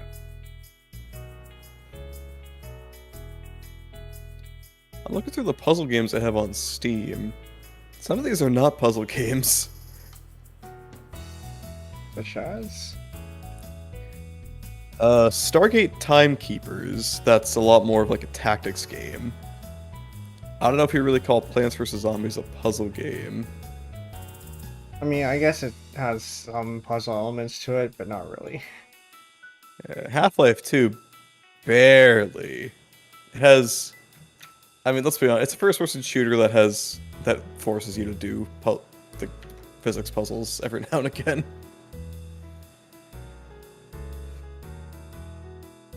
Finally. So much paper. Um. Okay, let me put out the link here. I can find where the put the whatever. It's just over here. This one. I did say this was unpublished, but I do have a link to artist Florence Atelier. I think it's pronounced that way. But yeah, she made this. She's part of the debut team, and yeah, it's this was the first Penbu art, or I guess first cat fan art.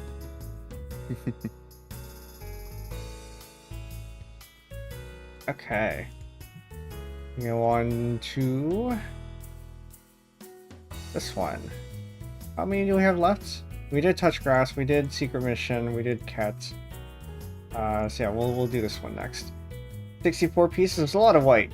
So I think 64 is probably going to be okay. Yeah, that's actually we might be finished with this sooner rather than later. But we'll see. Not the worst thing in the world. Yeah, we are past 10:30 now at my time. You're on time. You got this, boss.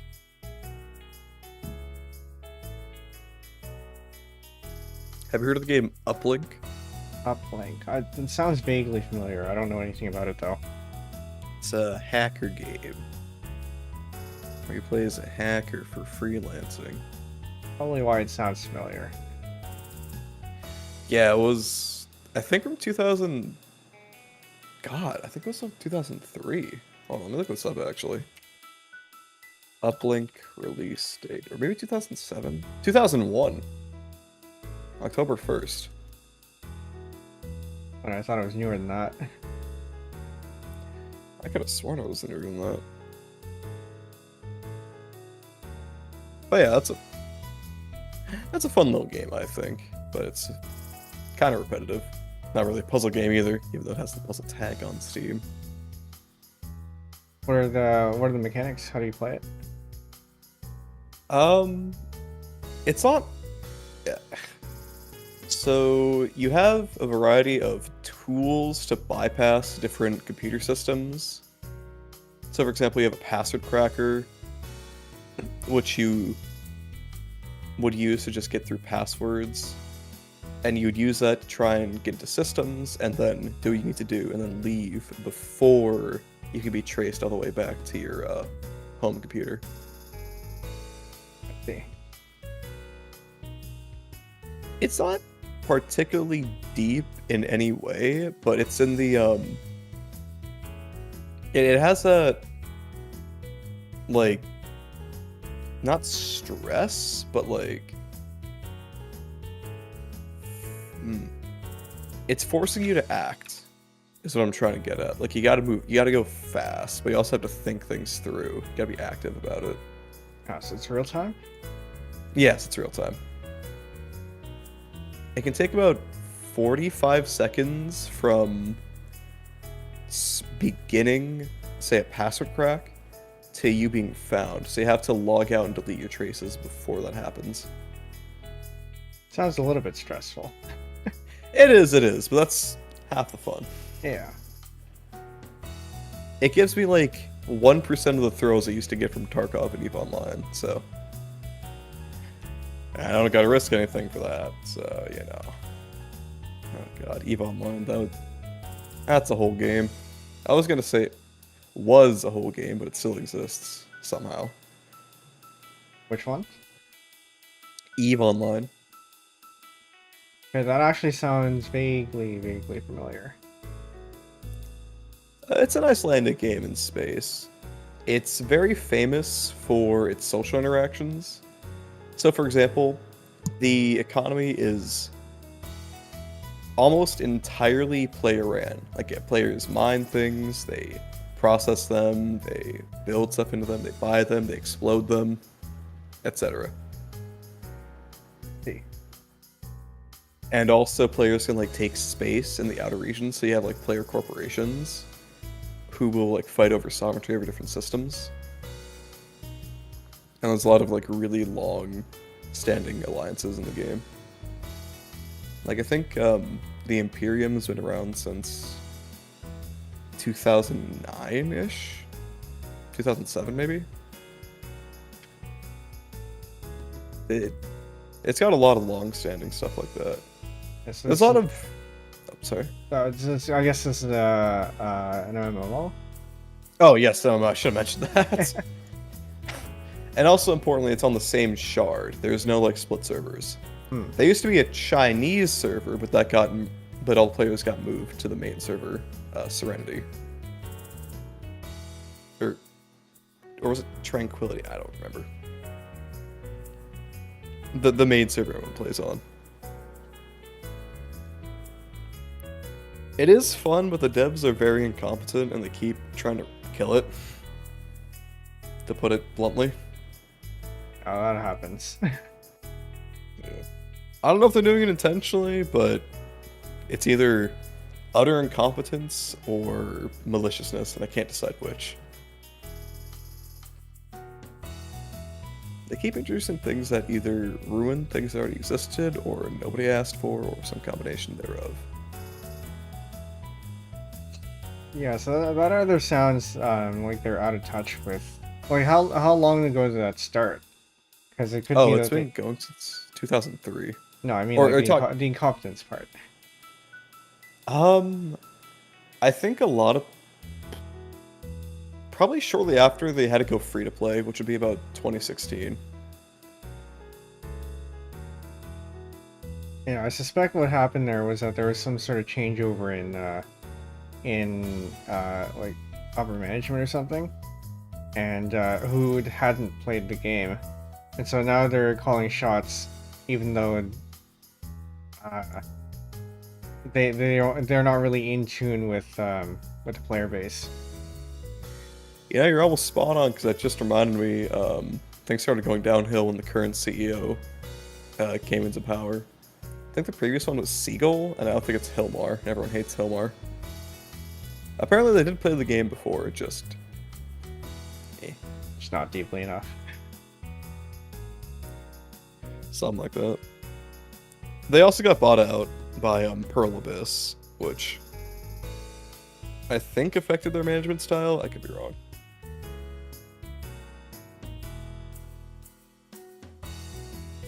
Remember that I don't have a link for this one because this one is not posted. We gotta go find the card. But yeah, this is also Stardust 17. Once again, my model artist.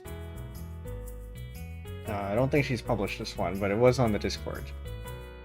And if you are not on the Discord, you can go ahead and follow the invite here. And yeah, see all the art that's posted in the Penbu art channel. It's very lovely art. Yeah, we don't get a lot, but like, I'm surprised we managed to get 5. Well, I mean, one of them wasn't strictly mine. This next one, which I'm going to actually switch to 144 pieces, I think it was. So I think we have time for that. How long has the stream been going for? Yeah, 2 hours. We have plenty of time. I don't got anything in the morning. I have tomorrow off. Mostly because I need that time to prep for the automaton stream. Fair enough. Wait, I have a stream tomorrow. That's at 6. so it doesn't matter. Make sure I have this right. 16 times 9, 144.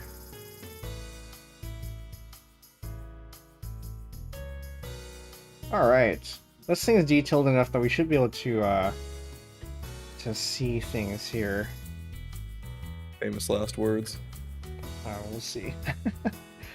You can see myself right away. I am in this in this art here. Like, that's my face. Right here. See, welcome. Now maybe this is where the holders will actually turn out to be useful. Because then what you can do is you can create a holder. You can select all the ones that look like they're together. This. Put them in here. Assemble them in here. And then bring it back out as one piece. Okay, well apparently the Chibi Penbu actually did get posted. It's funny because I think I actually look at this every time that I look at Twitter and do the hashtags and whatnot. Okay, sure, yeah. I will make sure to update the description. Thanks, Jellycode.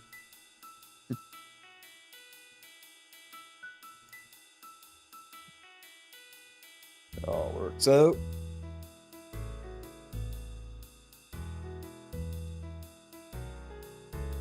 So we got an SL4 cube there, and then we had another cube there.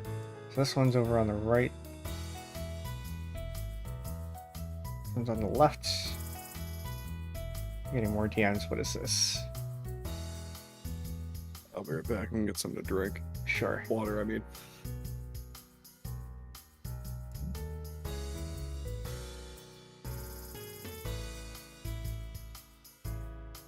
I guess I have symmetry here, and that makes it a little bit more difficult.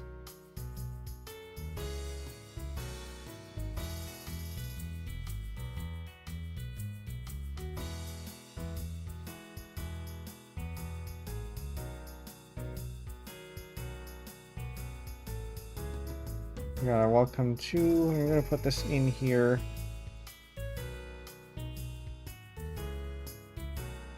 And I'm gonna put that off to the side for now.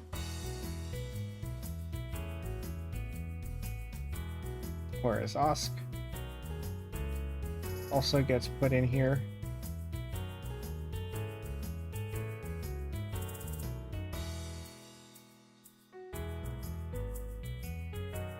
I'm back, I swear it's water. Welcome back. Glad to be back. Where is this? Who's saying let's go? Ah.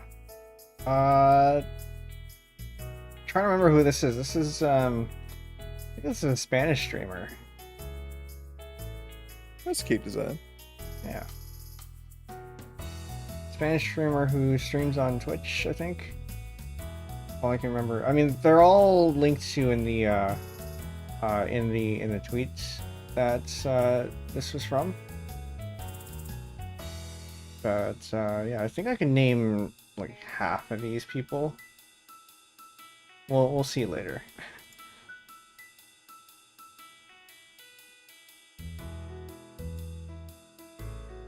And this one is in here.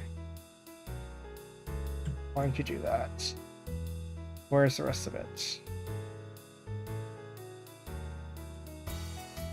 Why would you do that?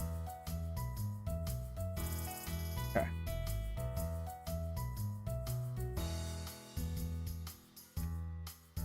Alright, so we have the SSL4 piece mostly in place there. This is probably another one.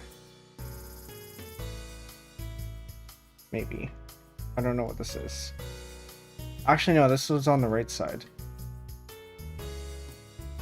So let's, this one. go. I'm still live, right? Yes. Okay. You never know with what's happened today, apparently. Huh. Yeah, I had a stream where my internet just cut out for 5 minutes and noticed until it was 3 minutes in. I was like, what the hell? I eventually realized the router I had it connected to just turned off for some reason. So I just unplugged and replugged it and it was fine. It's like, okay. It's weird. Yeah. It worked. I got back on stream. Wasn't gonna question it.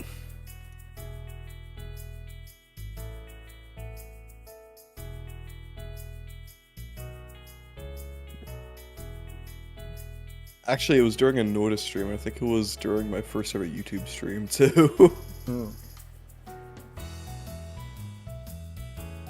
So that makes it funny.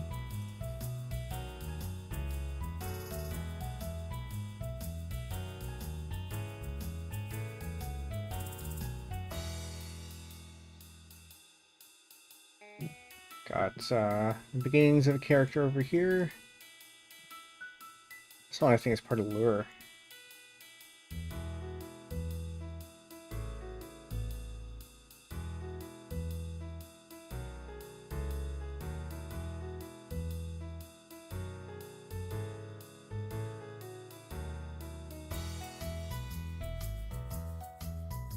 Oh, this over the other side. A lot of pieces here. 144, I guess. So the estimate there would have been 2 hours, and we have been, I think, let's say with 50 pieces was supposed to be about half an hour, and we solved it in 15. And then the 100-piece one, I don't think that counts. I don't think the 100-piece one counts because we upped it to 100 pieces on a hard one.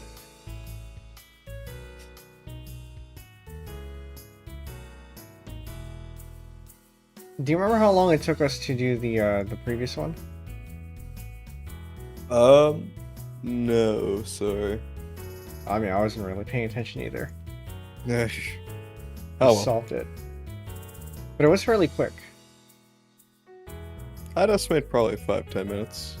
Yeah, that sounds about. I mean, maybe not 5 minutes, but maybe 10 minutes. Nah, you're a speed demon, Penbu.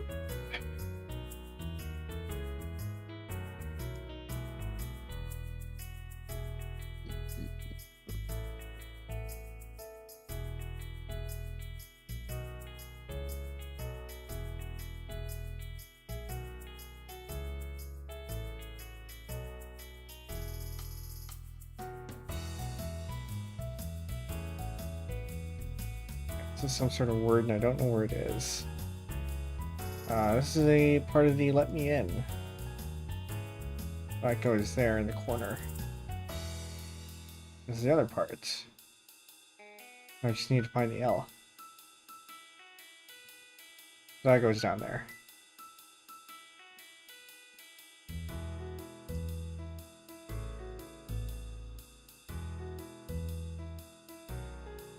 Why do I have this game? Which one? Islands of Insight. I don't know if I've heard of that one. I haven't either until this time, but apparently it's $30 and I own it? I know I didn't buy this. Did you get it as part of a bundle? That's what I thought, but I haven't bought any bundles this year, and this released February 13th, 2024. Maybe it went free to play, or maybe it, like, was released as free at some point? I got no idea. That's possible. Seek out and solve 10,000 plus puzzles at your own pace across the sublime shared world puzzle game. Fascinating. It currently has mixed reviews. Yeah, puzzles. puzzles can be hit or miss depending on who makes them. Well, if you know Steam, mixed is basically 3 out of 10. You gotta be real bad to get below positive.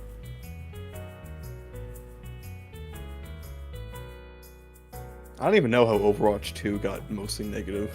Well, I know how, but I just think it's funny. Overwatch 2 is not a good game. And I can say this because I played Overwatch in the beta. An oldie. Yeah.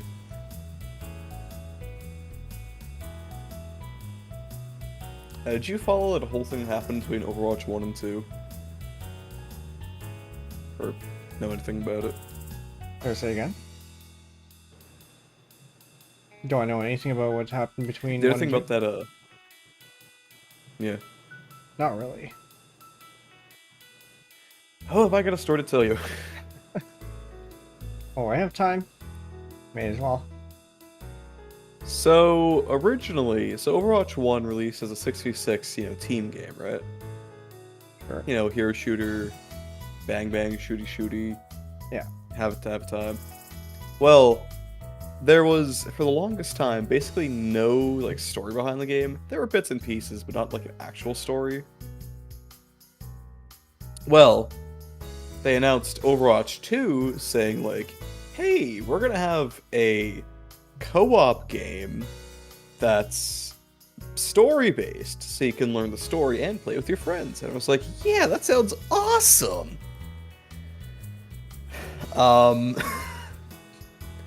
Well, they announced that, 5 years ago, at this point.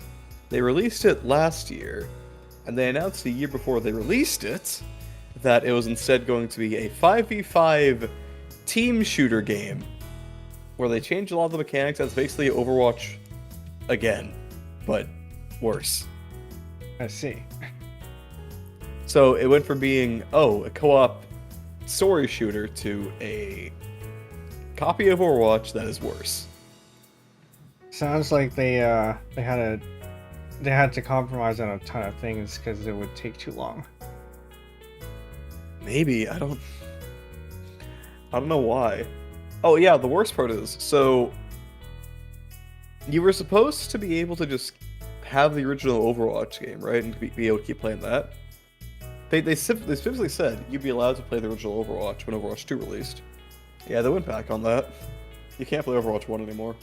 Oh. You have to play 2.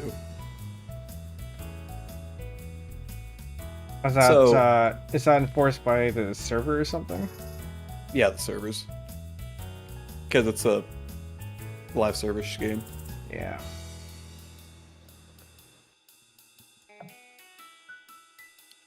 So that's fun.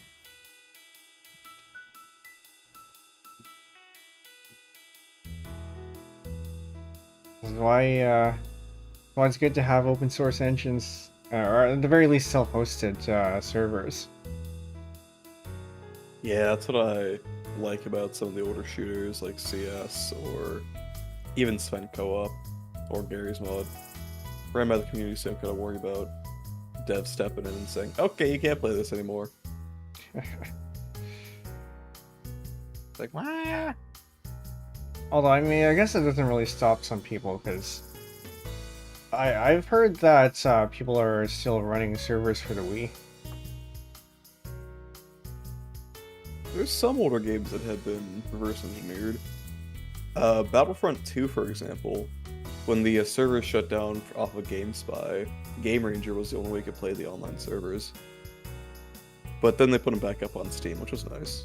But that was a few years back. I think they shut them down again for the remaster, which everybody hated.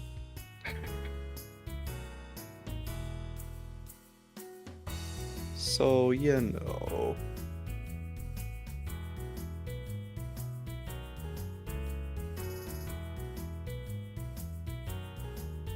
Actually, let me look up. What game was just talking about?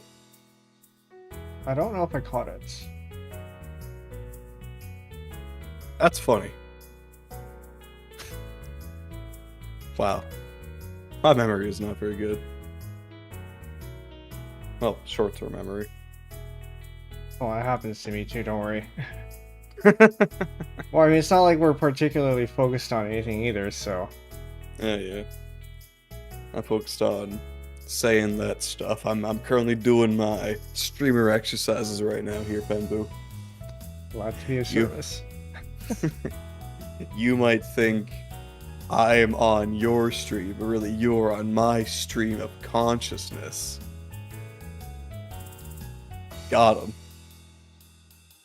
That might actually... Yeah, that is something to think about.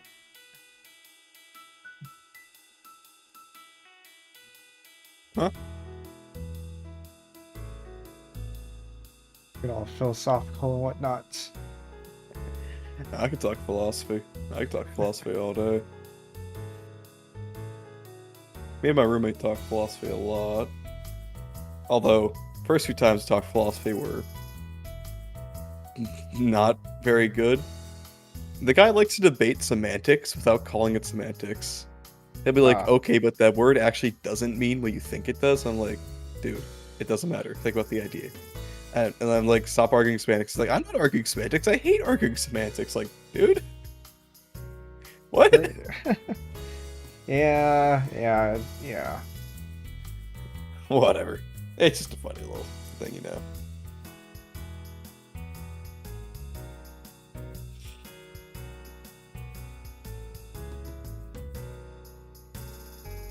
I don't know, do you read any philosophy?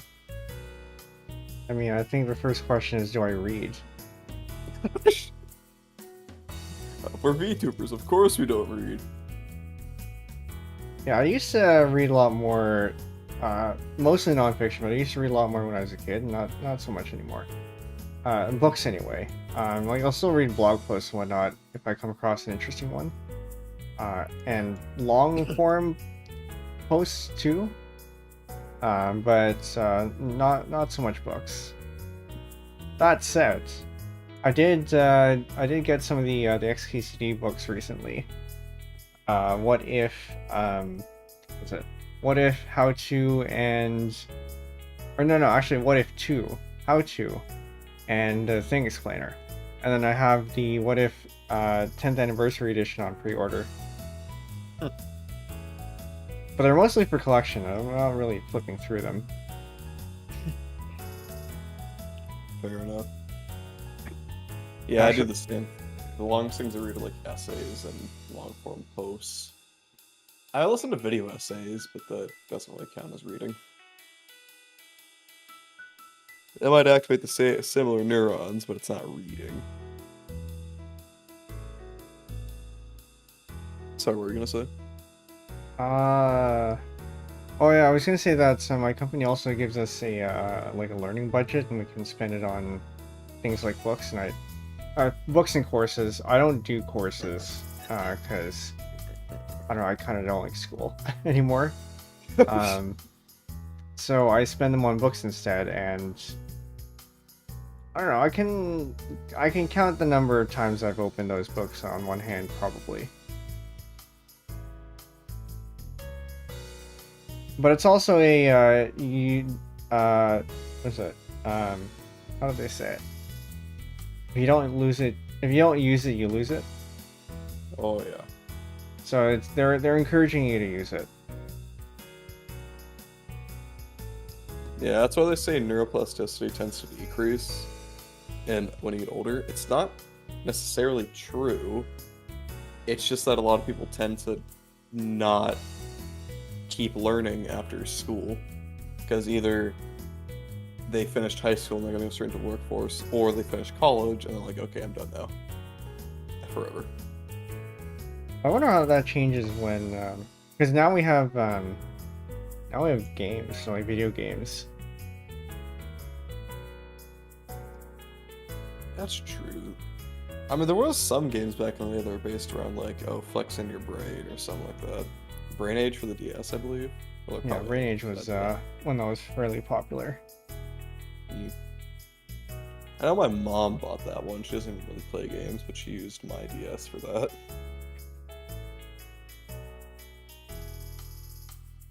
think we had it wasn't Brain Age, it was the other one. They re-released it for the Wii too. What was it? A bunch of VTubers were playing it some time ago. I'm blanking out. I don't remember what this was, but it was one of the games where you know you had a bunch of puzzles, or like quick whatever, quick mini games that involved thinking. Maybe I'll play that on stream at some point, but it is kind of difficult. Could be fun. Big Brain Academy, yes, that's what it was. I don't believe I've heard of that one. Probably seen footage, just, you know, didn't know the name. Yeah, it's the one with the the characters are drawn in a very simple simple art style. Let me look it up.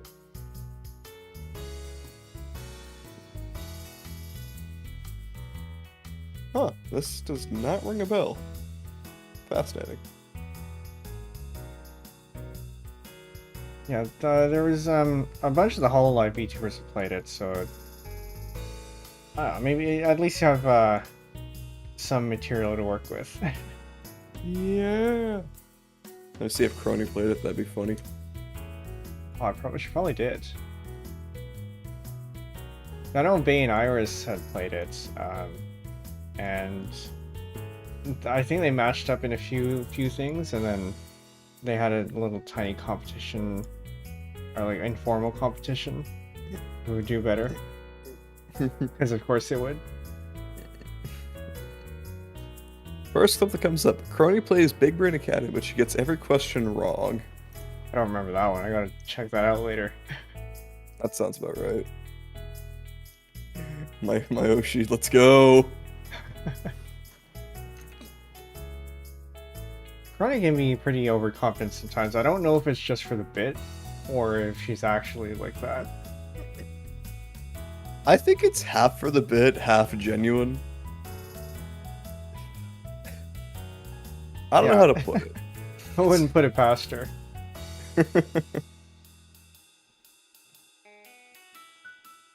She's funny. Yeah. Sometimes a little bit concerning, but mostly funny. Did you? She's just like me for real, which is why she's my Kamiyoshi. Ah. Did you watch the sandwich stream?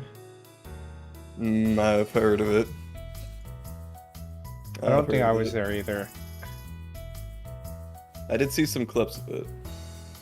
Yeah, blending sandwiches. I think it would have been fine if she just blended it, but she added water. My watered down sandwich. Imagine saying that to someone on the street, like, yeah, I ate a watered down sandwich the other day. Huh? I mean, wasn't the sandwich also a week old or something like that? Was it? I mean, I think so during her Subway arc, she was, I think, talking about eating like week-old sandwiches. I don't know if the sandwiches that she used during that stream were a week old, but it could be.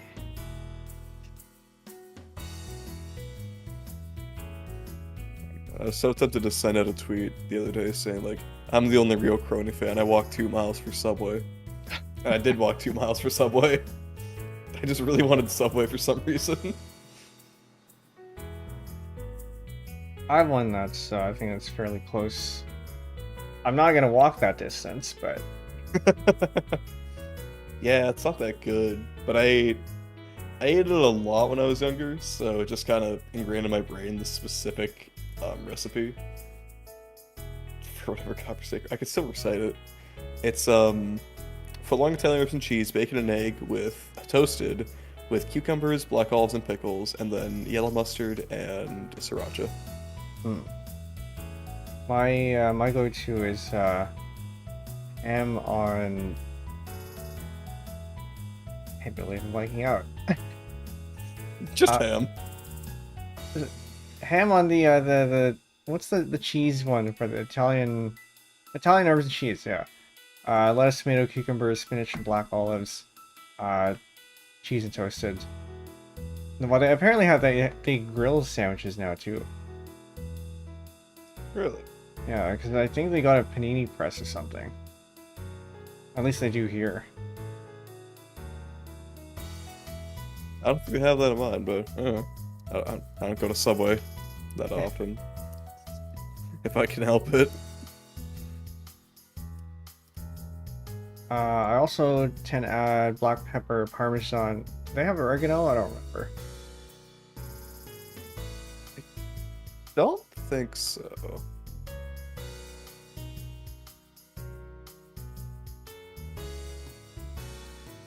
Did you know that they apparently changed the way they? I mean, this was many years ago, but they apparently changed the way they cut their sandwiches. I'm sorry? Apparently, they used to cut them instead of from the side, from the top, and they filled it from the top. Fascinating. Or more like, I guess. Okay, that's a little bit misleading. It was more like a V cut, where they took a piece of the, like a piece of bread from the top, and they filled the crevice in with the toppings, and they put the bread back on. Hmm.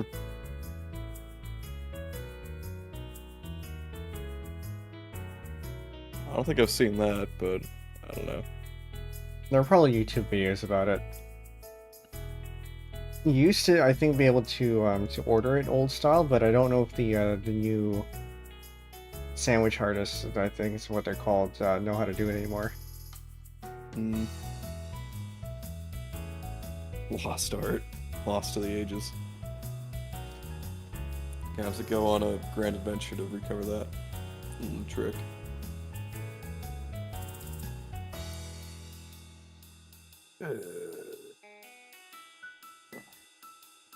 Searching for ancient knowledge. It's all I do.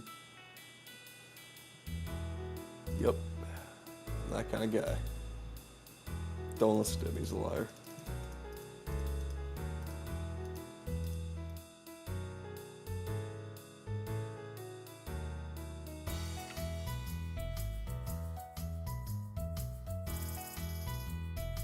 Alright, I have an edge. I have a corner connected to places.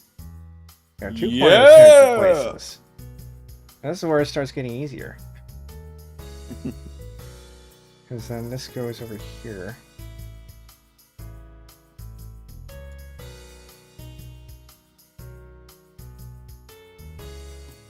Hey, you got like the top third-ish of it completed. That's progress. Yeah, roughly. Third-ish, fourth-ish.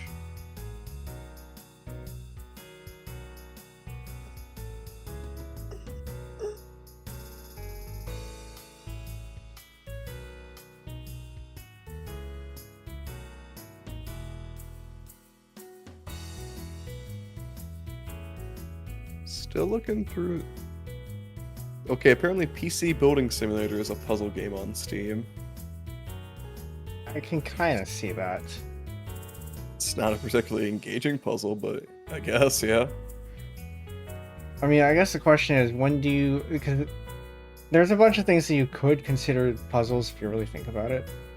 Where do you draw the line? Yeah, I guess technically me putting the key into my door is a puzzle. Just a very boring one. What could be part of an escape room? Escaping your room? Ah, true. Wait, why would I lock myself from the inside? Oh, good point. Penbu, what kind of house do you have? Oh, wait, no, but you only said turn the key. You didn't say you were going to lock it. Could be unlocking it. Okay, but how would I leave my home through that if I'm from the inside trying to get out? Yeah, that is also a good question. Haha, I locked the door. I have the fob right on my side. Or not fob, the thing. The thing where you twist it and it controls the lock. The key.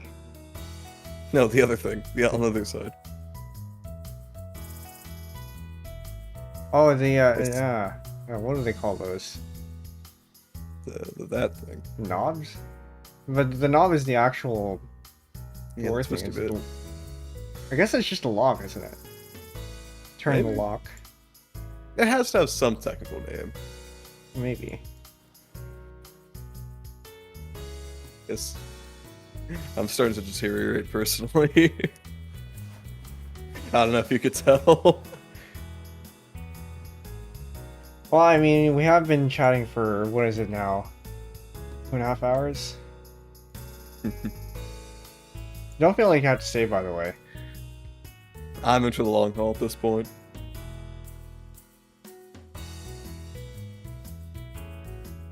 Oh my god.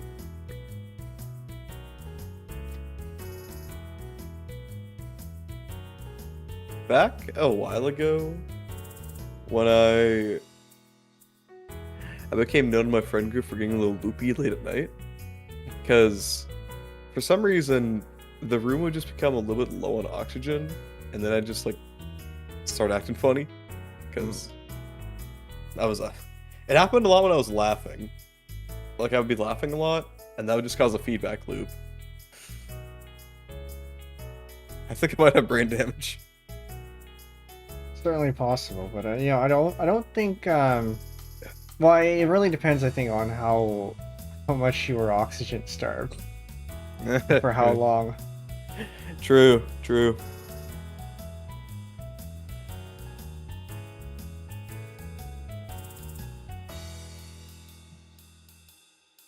But we're getting to that point. We're getting to that point. Well, now you're a VTuber, so it doesn't matter.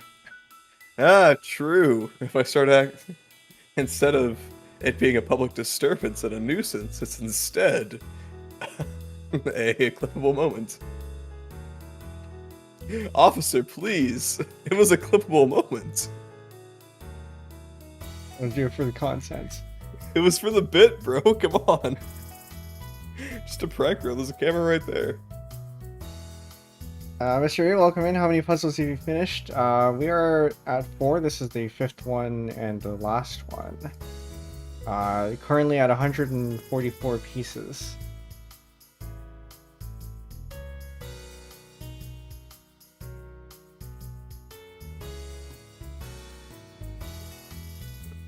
And this is also part of Wiley's shirt. Right there. I think this means this fits in here too. Very close. It's another game being played on stream. It's technically a puzzle game, but I remember playing it through the first time around. Not like a puzzle game. Gunpoint. It's a stealth puzzle game. It's like you're supposed to rewire the building from the outside, or even while you're in it, to like have guards move around or affect the environment, so you can either stealth your way through or, you know, take out certain people if needed. I figured out a way to just run through the level shooting everyone. I was very good at it too. I would occasionally like turn off a door or something when it was useful to, but yeah, for the most part. For the final level, I was just running straight through. It was a giant like 20-story building where it was like each an interesting and unique puzzle system, and I just barreled past it. Sounds like they didn't do enough playtesting. Maybe. I don't know. Or maybe that was a secret all along. Yeah. You know, maybe it's I don't really remember the story, but I think the guy was like kind of incompetent, so it might be ludonarrative resonance. I don't know. Who knows? I could be wrong with that. It's totally a game I should stream, though. That'd be funny. I'm a gamer. I don't have time for puzzles.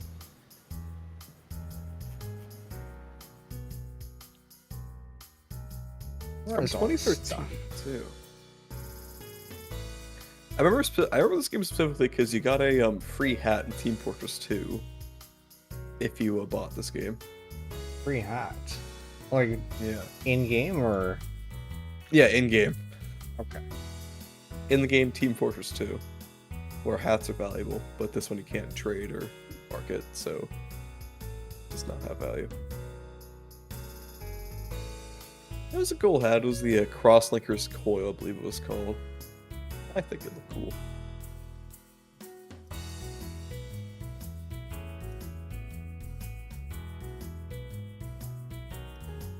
Let's zoom out a little bit here.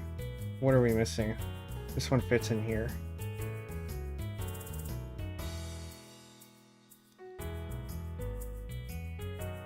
Says part of Lure's mouth, I think, which he is over here. Oh, maybe not. Ah, maybe it is. Where do I see Lure? Over here.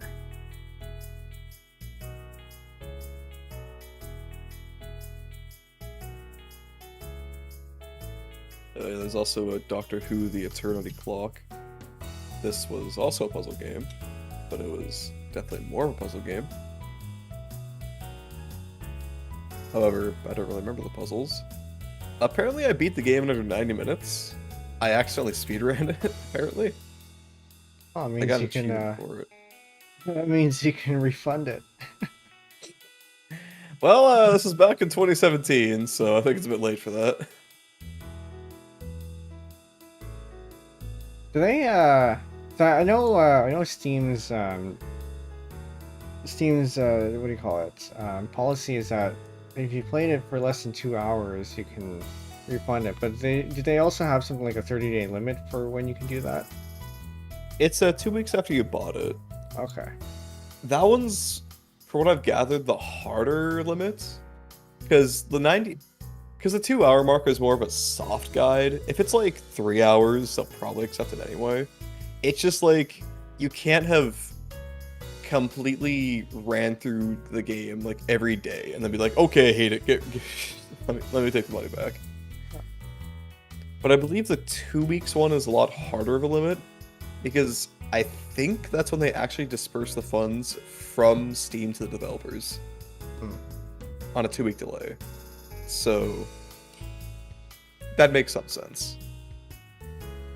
I can see that. I mean, like you're in your situation, right? You know, years later. I don't think the company that made this exists anymore, so be kind of hard.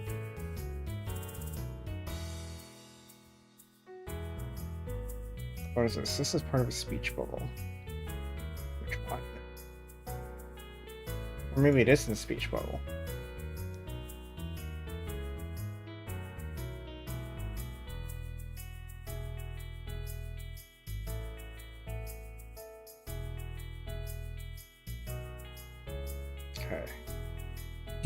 You can't buy this game anymore, apparently. Click on the store page button and leads nowhere. Well, at least you still get to keep the game. Yeah. That's definitely nice. Oh, I think Steam requires that you have to be able to, like, keep providing the game after you release it or something like that. I don't know. I could be wrong. Or at least to a reasonable extent. Like, this game, you basically have no reason to not be able to keep it up. Because there's no online aspect. But I could see, like, an MMO why that would be not required. But also, I'm half remembering the Steam rules. I could just be making this up, so don't quote me. I mean, you probably know better than I do, though. Maybe.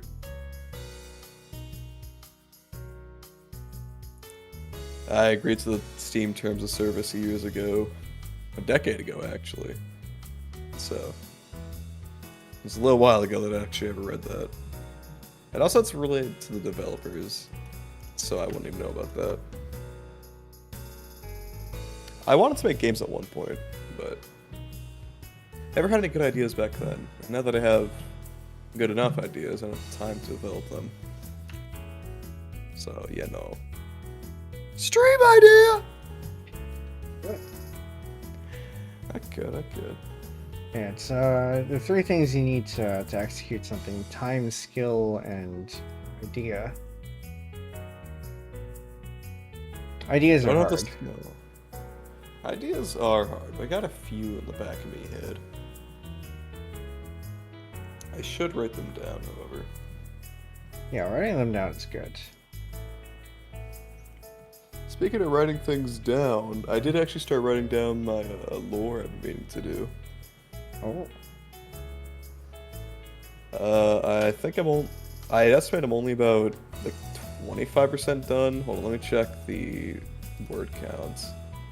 We're at 1.6 thousand right now words. That's gonna be a lot. sounds like an essay. I like writing, so. Well, as long as you're Yeah. happy with it. Oh, I very much am.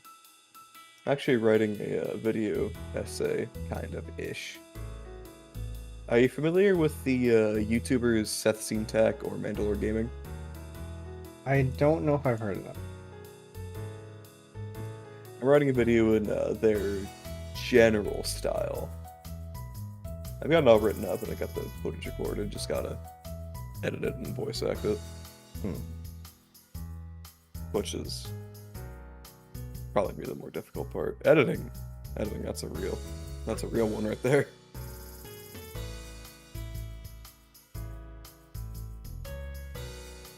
But it'll be a fun video, I hope. Yeah, editing takes a lot of time. But I really like it, so I'm okay with it. Oh, that's good.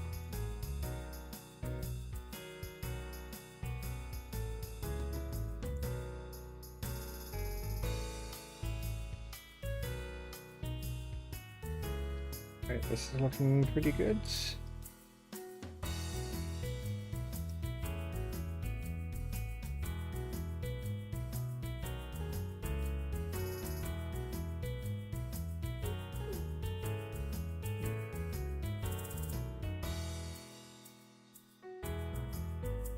Yeah, I think 100 pieces or 144 pieces was just about right for this this kind of puzzle. Hey, it all works out. Oh, this is that is Amy's face, is it? Right there.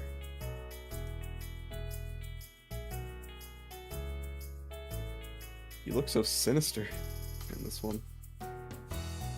Evil Penbu. Yeah, I'm not sure if I'm struggling here or if I'm just part of the group saying to, you know, let us all in.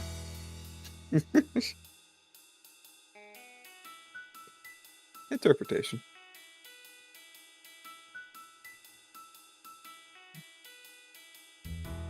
Oh, that's rad. That is rad, okay. Radical Cup is her name here. Oh, that actually fits, okay. She sits in a cup. Nice. Twitch streamer.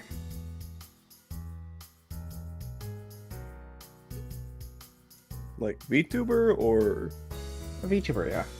okay. I assumed, but I can see a lot of people doing that in real life instead. I think everyone here is a VTuber except for Wiley in the corner here. Oh, it's not entirely true. I think Polkit, remember how to pronounce his name. I think he's a PNG tuber, but I think the rest might be. I don't know who this one is, but I think they are VTuber. These two, oh no, Ray I think is a PNG tuber. And Amy might be as well. Though, in any case, I don't think any of these are Flush streamers. as far as I'm aware. Me? Except for Wiley, of course.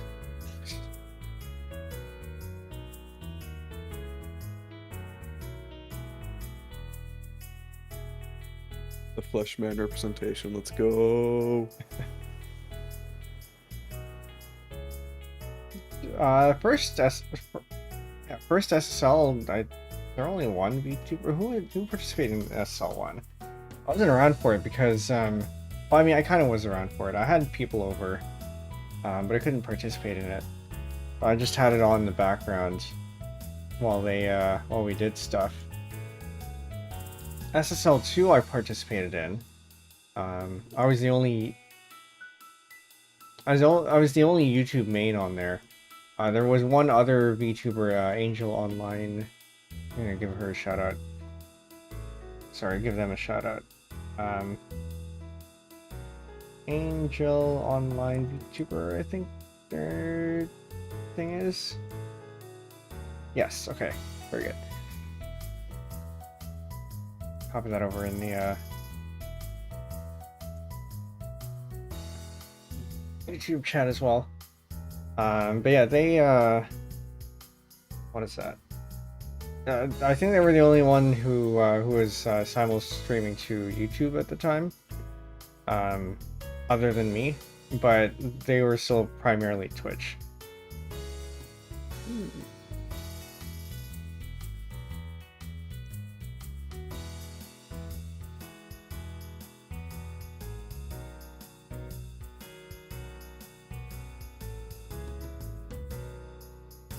Okay, where's the rest of this stuff?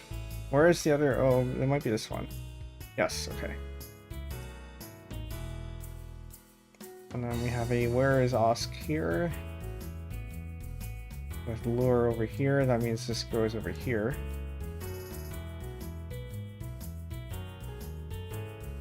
And then we have Echo Line.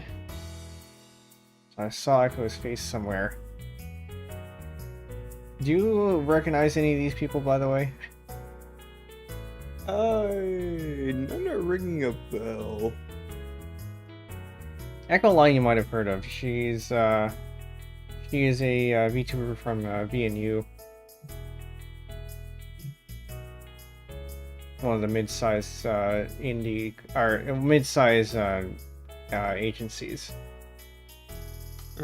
Small agency. I don't know where the line is between mid-sized and small agency is. There we go. Yeah, I don't believe it does ring a bell, sorry.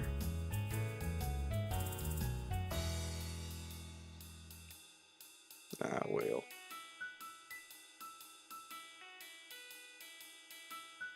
You know what? Maybe I should stream some random game no one's ever heard of, just for fun. Yeah, you never know, because you oftentimes either I mean, not exclusively, of course, but you either introduce people to it or you attract people who are into it. That's true. I got a lot. So when I was gonna do the Crusader Kings 2 collab with Sticktuber, and when I did it, I was like, okay, well, no one's gonna show up, but it'll be a fun stream anyway. But apparently, I actually got 4 people in from the Crusader Kings category anyway. Oh, that's nice. Interesting. Which is weird because it had no streams. But I don't know. Some people, I've heard that with very niche games, some people will just jump at any opportunity to watch somebody who's streaming it, because nobody streams it. That makes sense. I think something happened with a Distance. That's a really obscure game that I don't think anyone's heard of. Funny, because I think I have heard of it. Ah. I think UKVT has played it a few times. It's a racing game, isn't it? Yeah, kinda. Yeah. Well, that's another VTuber mentioned.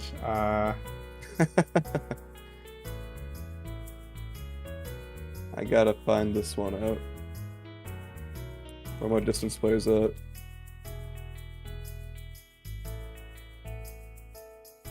What?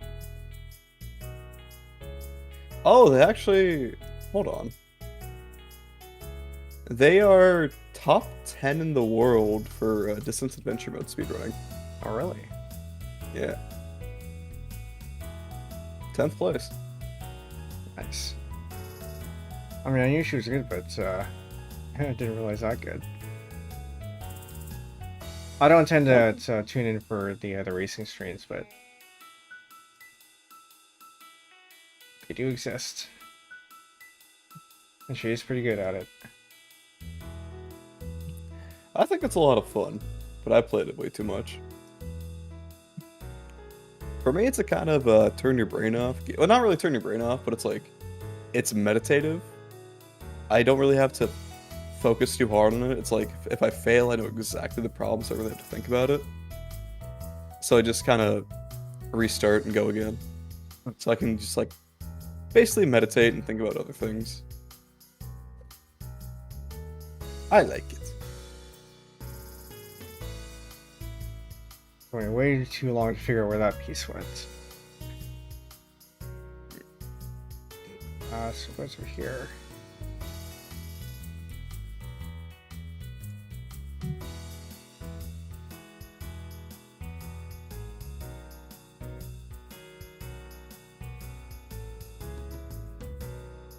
I feel like we're starting to get a little bit faster. I'm gonna check the other categories for distance. It looks like it's just the campaigns, which is interesting. I actually rarely play the campaigns because I don't find them very interesting. I like the arcade sections instead.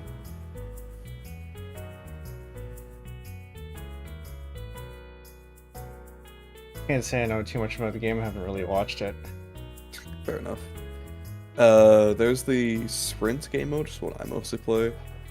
It's just a short, like 2 to 4 minute track. You just start to end, go forth, try to get fast time you can. There you go. A lot of parkour, which is what I've heard of the game as. It's fun. I like it. I've shown it to a few friends because there's a local co-op, and they like it too. I don't know why the game isn't more popular, but whatever. Maybe it's a marketing thing. Yeah, probably. I never heard of it beforehand, but I really like it, so. I don't understand where this piece goes. Because all of the stuff are over here, right? The one that has this purple thing? Oh, it's right here. Okay. I'm blind to the hole.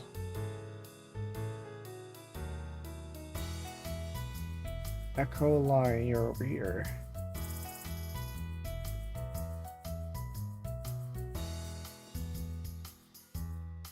Actually, there we go.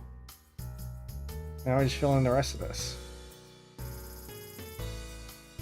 I'm gonna put that in a holder. We should have one already. Selected a transfer piece, a large piece containing more than 6 small pieces to holder. Maybe we don't do that. Maybe we leave this in the main area. And transfer the smaller piece. No, okay, no. The reason I want to do that is so we can get the smaller pieces out.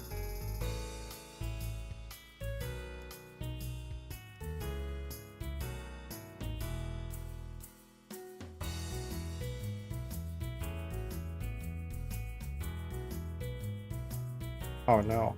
Can we not get it out of the holder anymore? That's not good. There we go.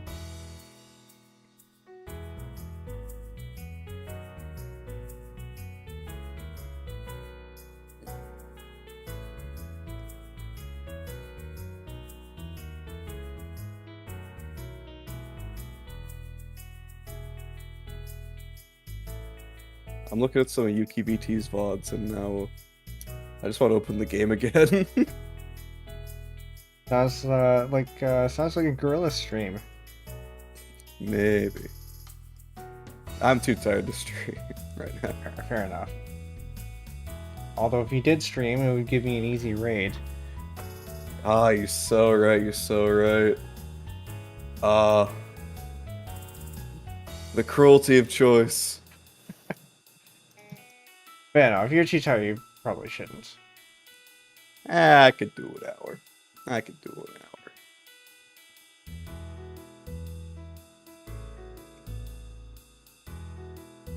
hour. What the heck? I'll set it up.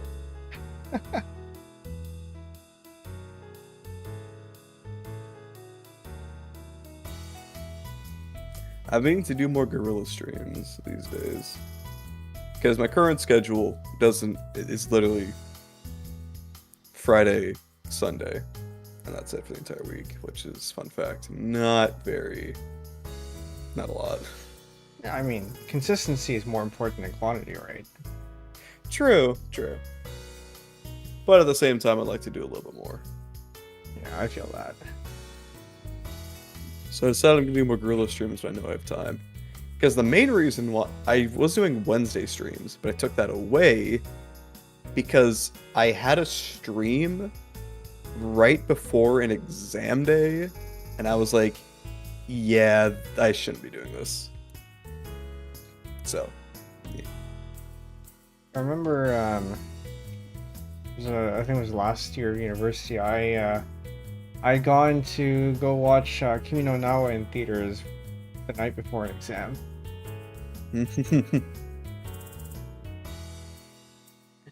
What'd you think of it? I thought the movie was good. I mean, it may be a little bit overhyped, and there was a plot hole that I couldn't overlook. I mean, I can kind of overlook it, but I would rather not. Fair enough. What was the plot hole? I don't remember it. Well, saying it would be spoilers, I think. So, for anyone you hadn't seen the movie yet, close your ears for like 2 minutes. Yeah, the whole like going back in time thing and the way they executed that just didn't make sense. I mean, it was a little bit weird, but it's magic. It's movie magic, anime magic. Yeah, I mean, suspension of disbelief obviously does play a bit into it, but for a movie of that kind of high production, yeah, they could have done a bit better in terms of plot, or like making sure that it actually flows properly and stuff. Like the movie itself, other than that bit, I think flows fairly pretty decently. It's just that one very glaring hole. I would think that a really big plot hole of it is that neither of them noticed the time difference. You'd think one of them would notice. Yeah, because you would have been seeing dates or like years everywhere, right? Yeah, because I mean, even when he's like scheduling himself for his job, he'd be like, "Oh yeah, I got to work on." Hey.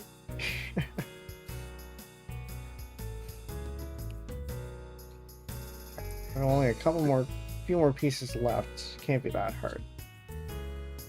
The change in time I can buy. The characters being absolute ding-dongs. That's a bit of a problem. When your plot starts having to rely on characters being, frankly, stupid, it's time to revise your script. Yeah, unless that's the whole thing. That's a different story. That's a whole different vibe. That could be fun too. Just, I don't think that's what they were going for. Yeah. But yeah, like writing what the guy wrote on her hand. When you know you're gonna disappear. Actually, I don't know if they knew they were gonna disappear. I don't remember. But yeah, I remember Reddit kind of not liking that. But yeah, here we go. SSL4, welcome to SSL4. This was the art that was used, I think it was the opening graphic for SSL4. Features a number of VTubers, such as, let me pull up the list here.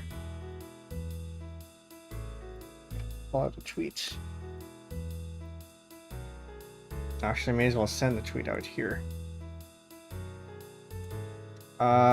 Wiley, Poke, Dialga, me, Yui. I don't know her. Yui Satomi, Amy Lam, Ray, Iwanami Lure, Dubstep. Didn't even realize it was there.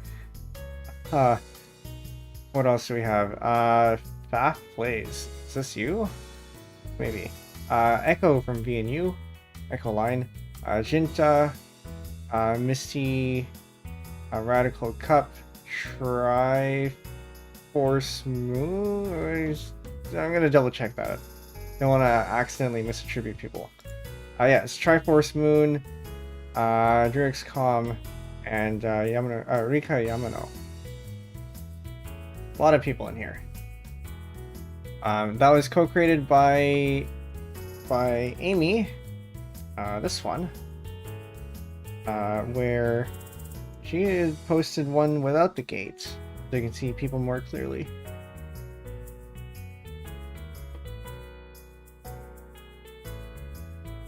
I think they also requested shoutouts. I'm gonna do that too. If I can remember what their Twitter or Twitch usernames were.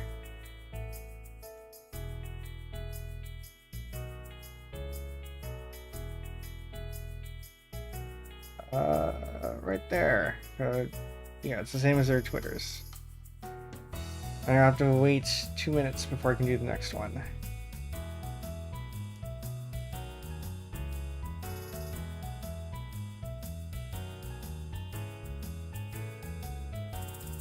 But yeah. Well, we're gonna hang around here for a little bit, just so we can wait for the 2-minute cooldown. But I think that's the rest of the pieces. We got 5 in here, and maybe we'll get another 5. Who knows? We'll see. I don't expect anything, but never know.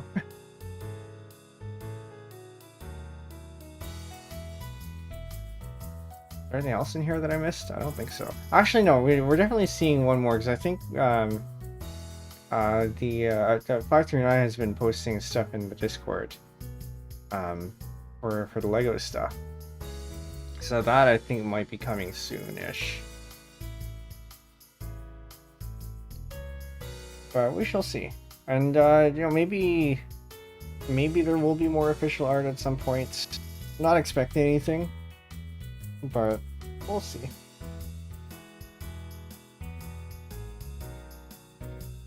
Hesslo, is there anything else you want to say? I got nothing. I got nothing either. I have to wait 37 seconds before giving you another shout out.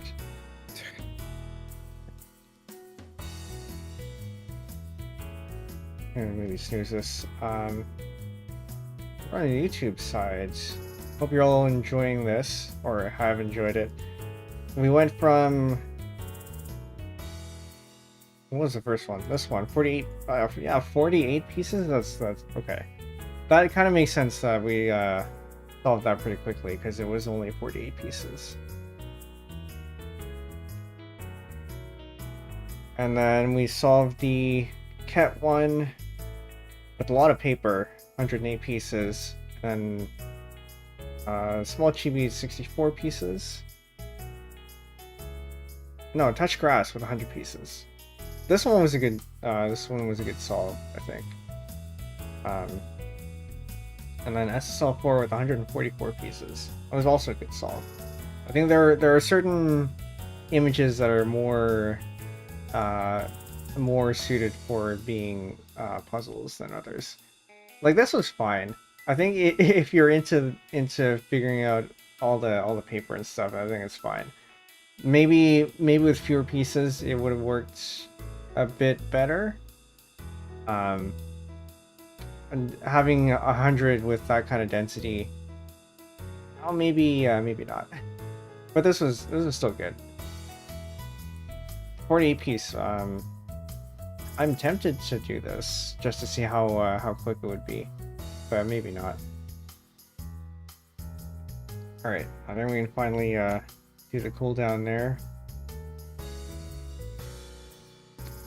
That would be Cozy Ray and Amy Lamb.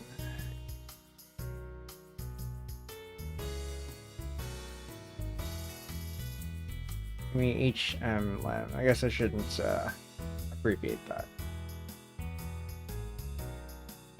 Okay. I think that's probably it. Next stream, what do we have?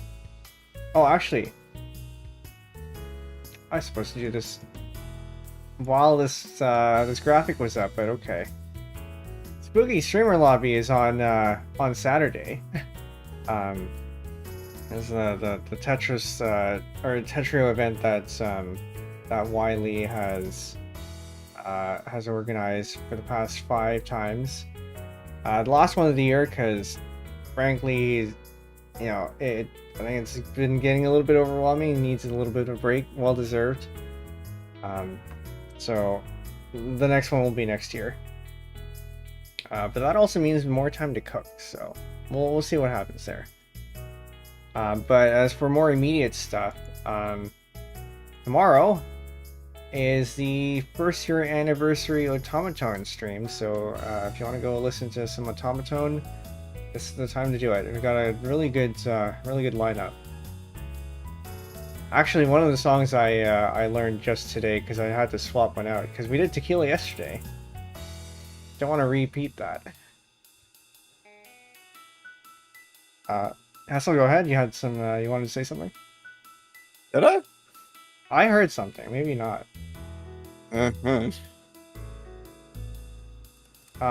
Okay. Are you streaming?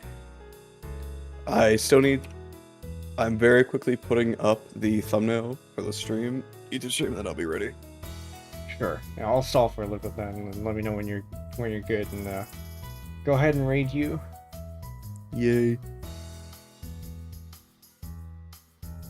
I was talking about announcements. I'm still planning out my 100 follower celebration. Oh yes, that's right. You got to 100. I think. How long before me? You got there before I did. It was last month-ish. Oh yeah, because you announced it during the collab, right? Yeah, the Mahjong collab.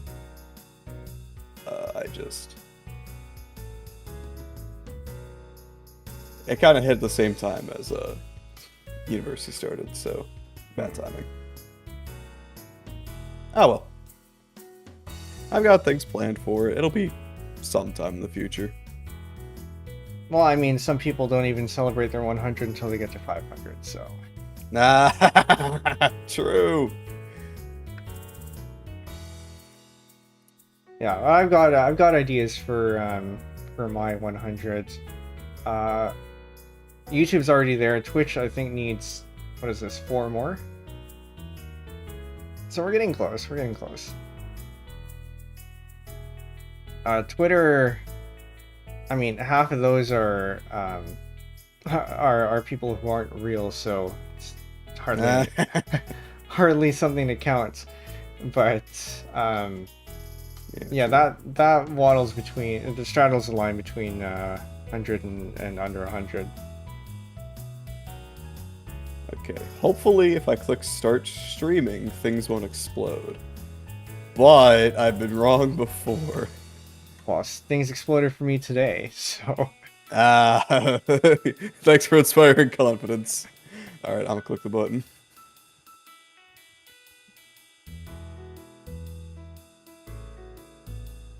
I think waddles the line is appropriate for Penbu.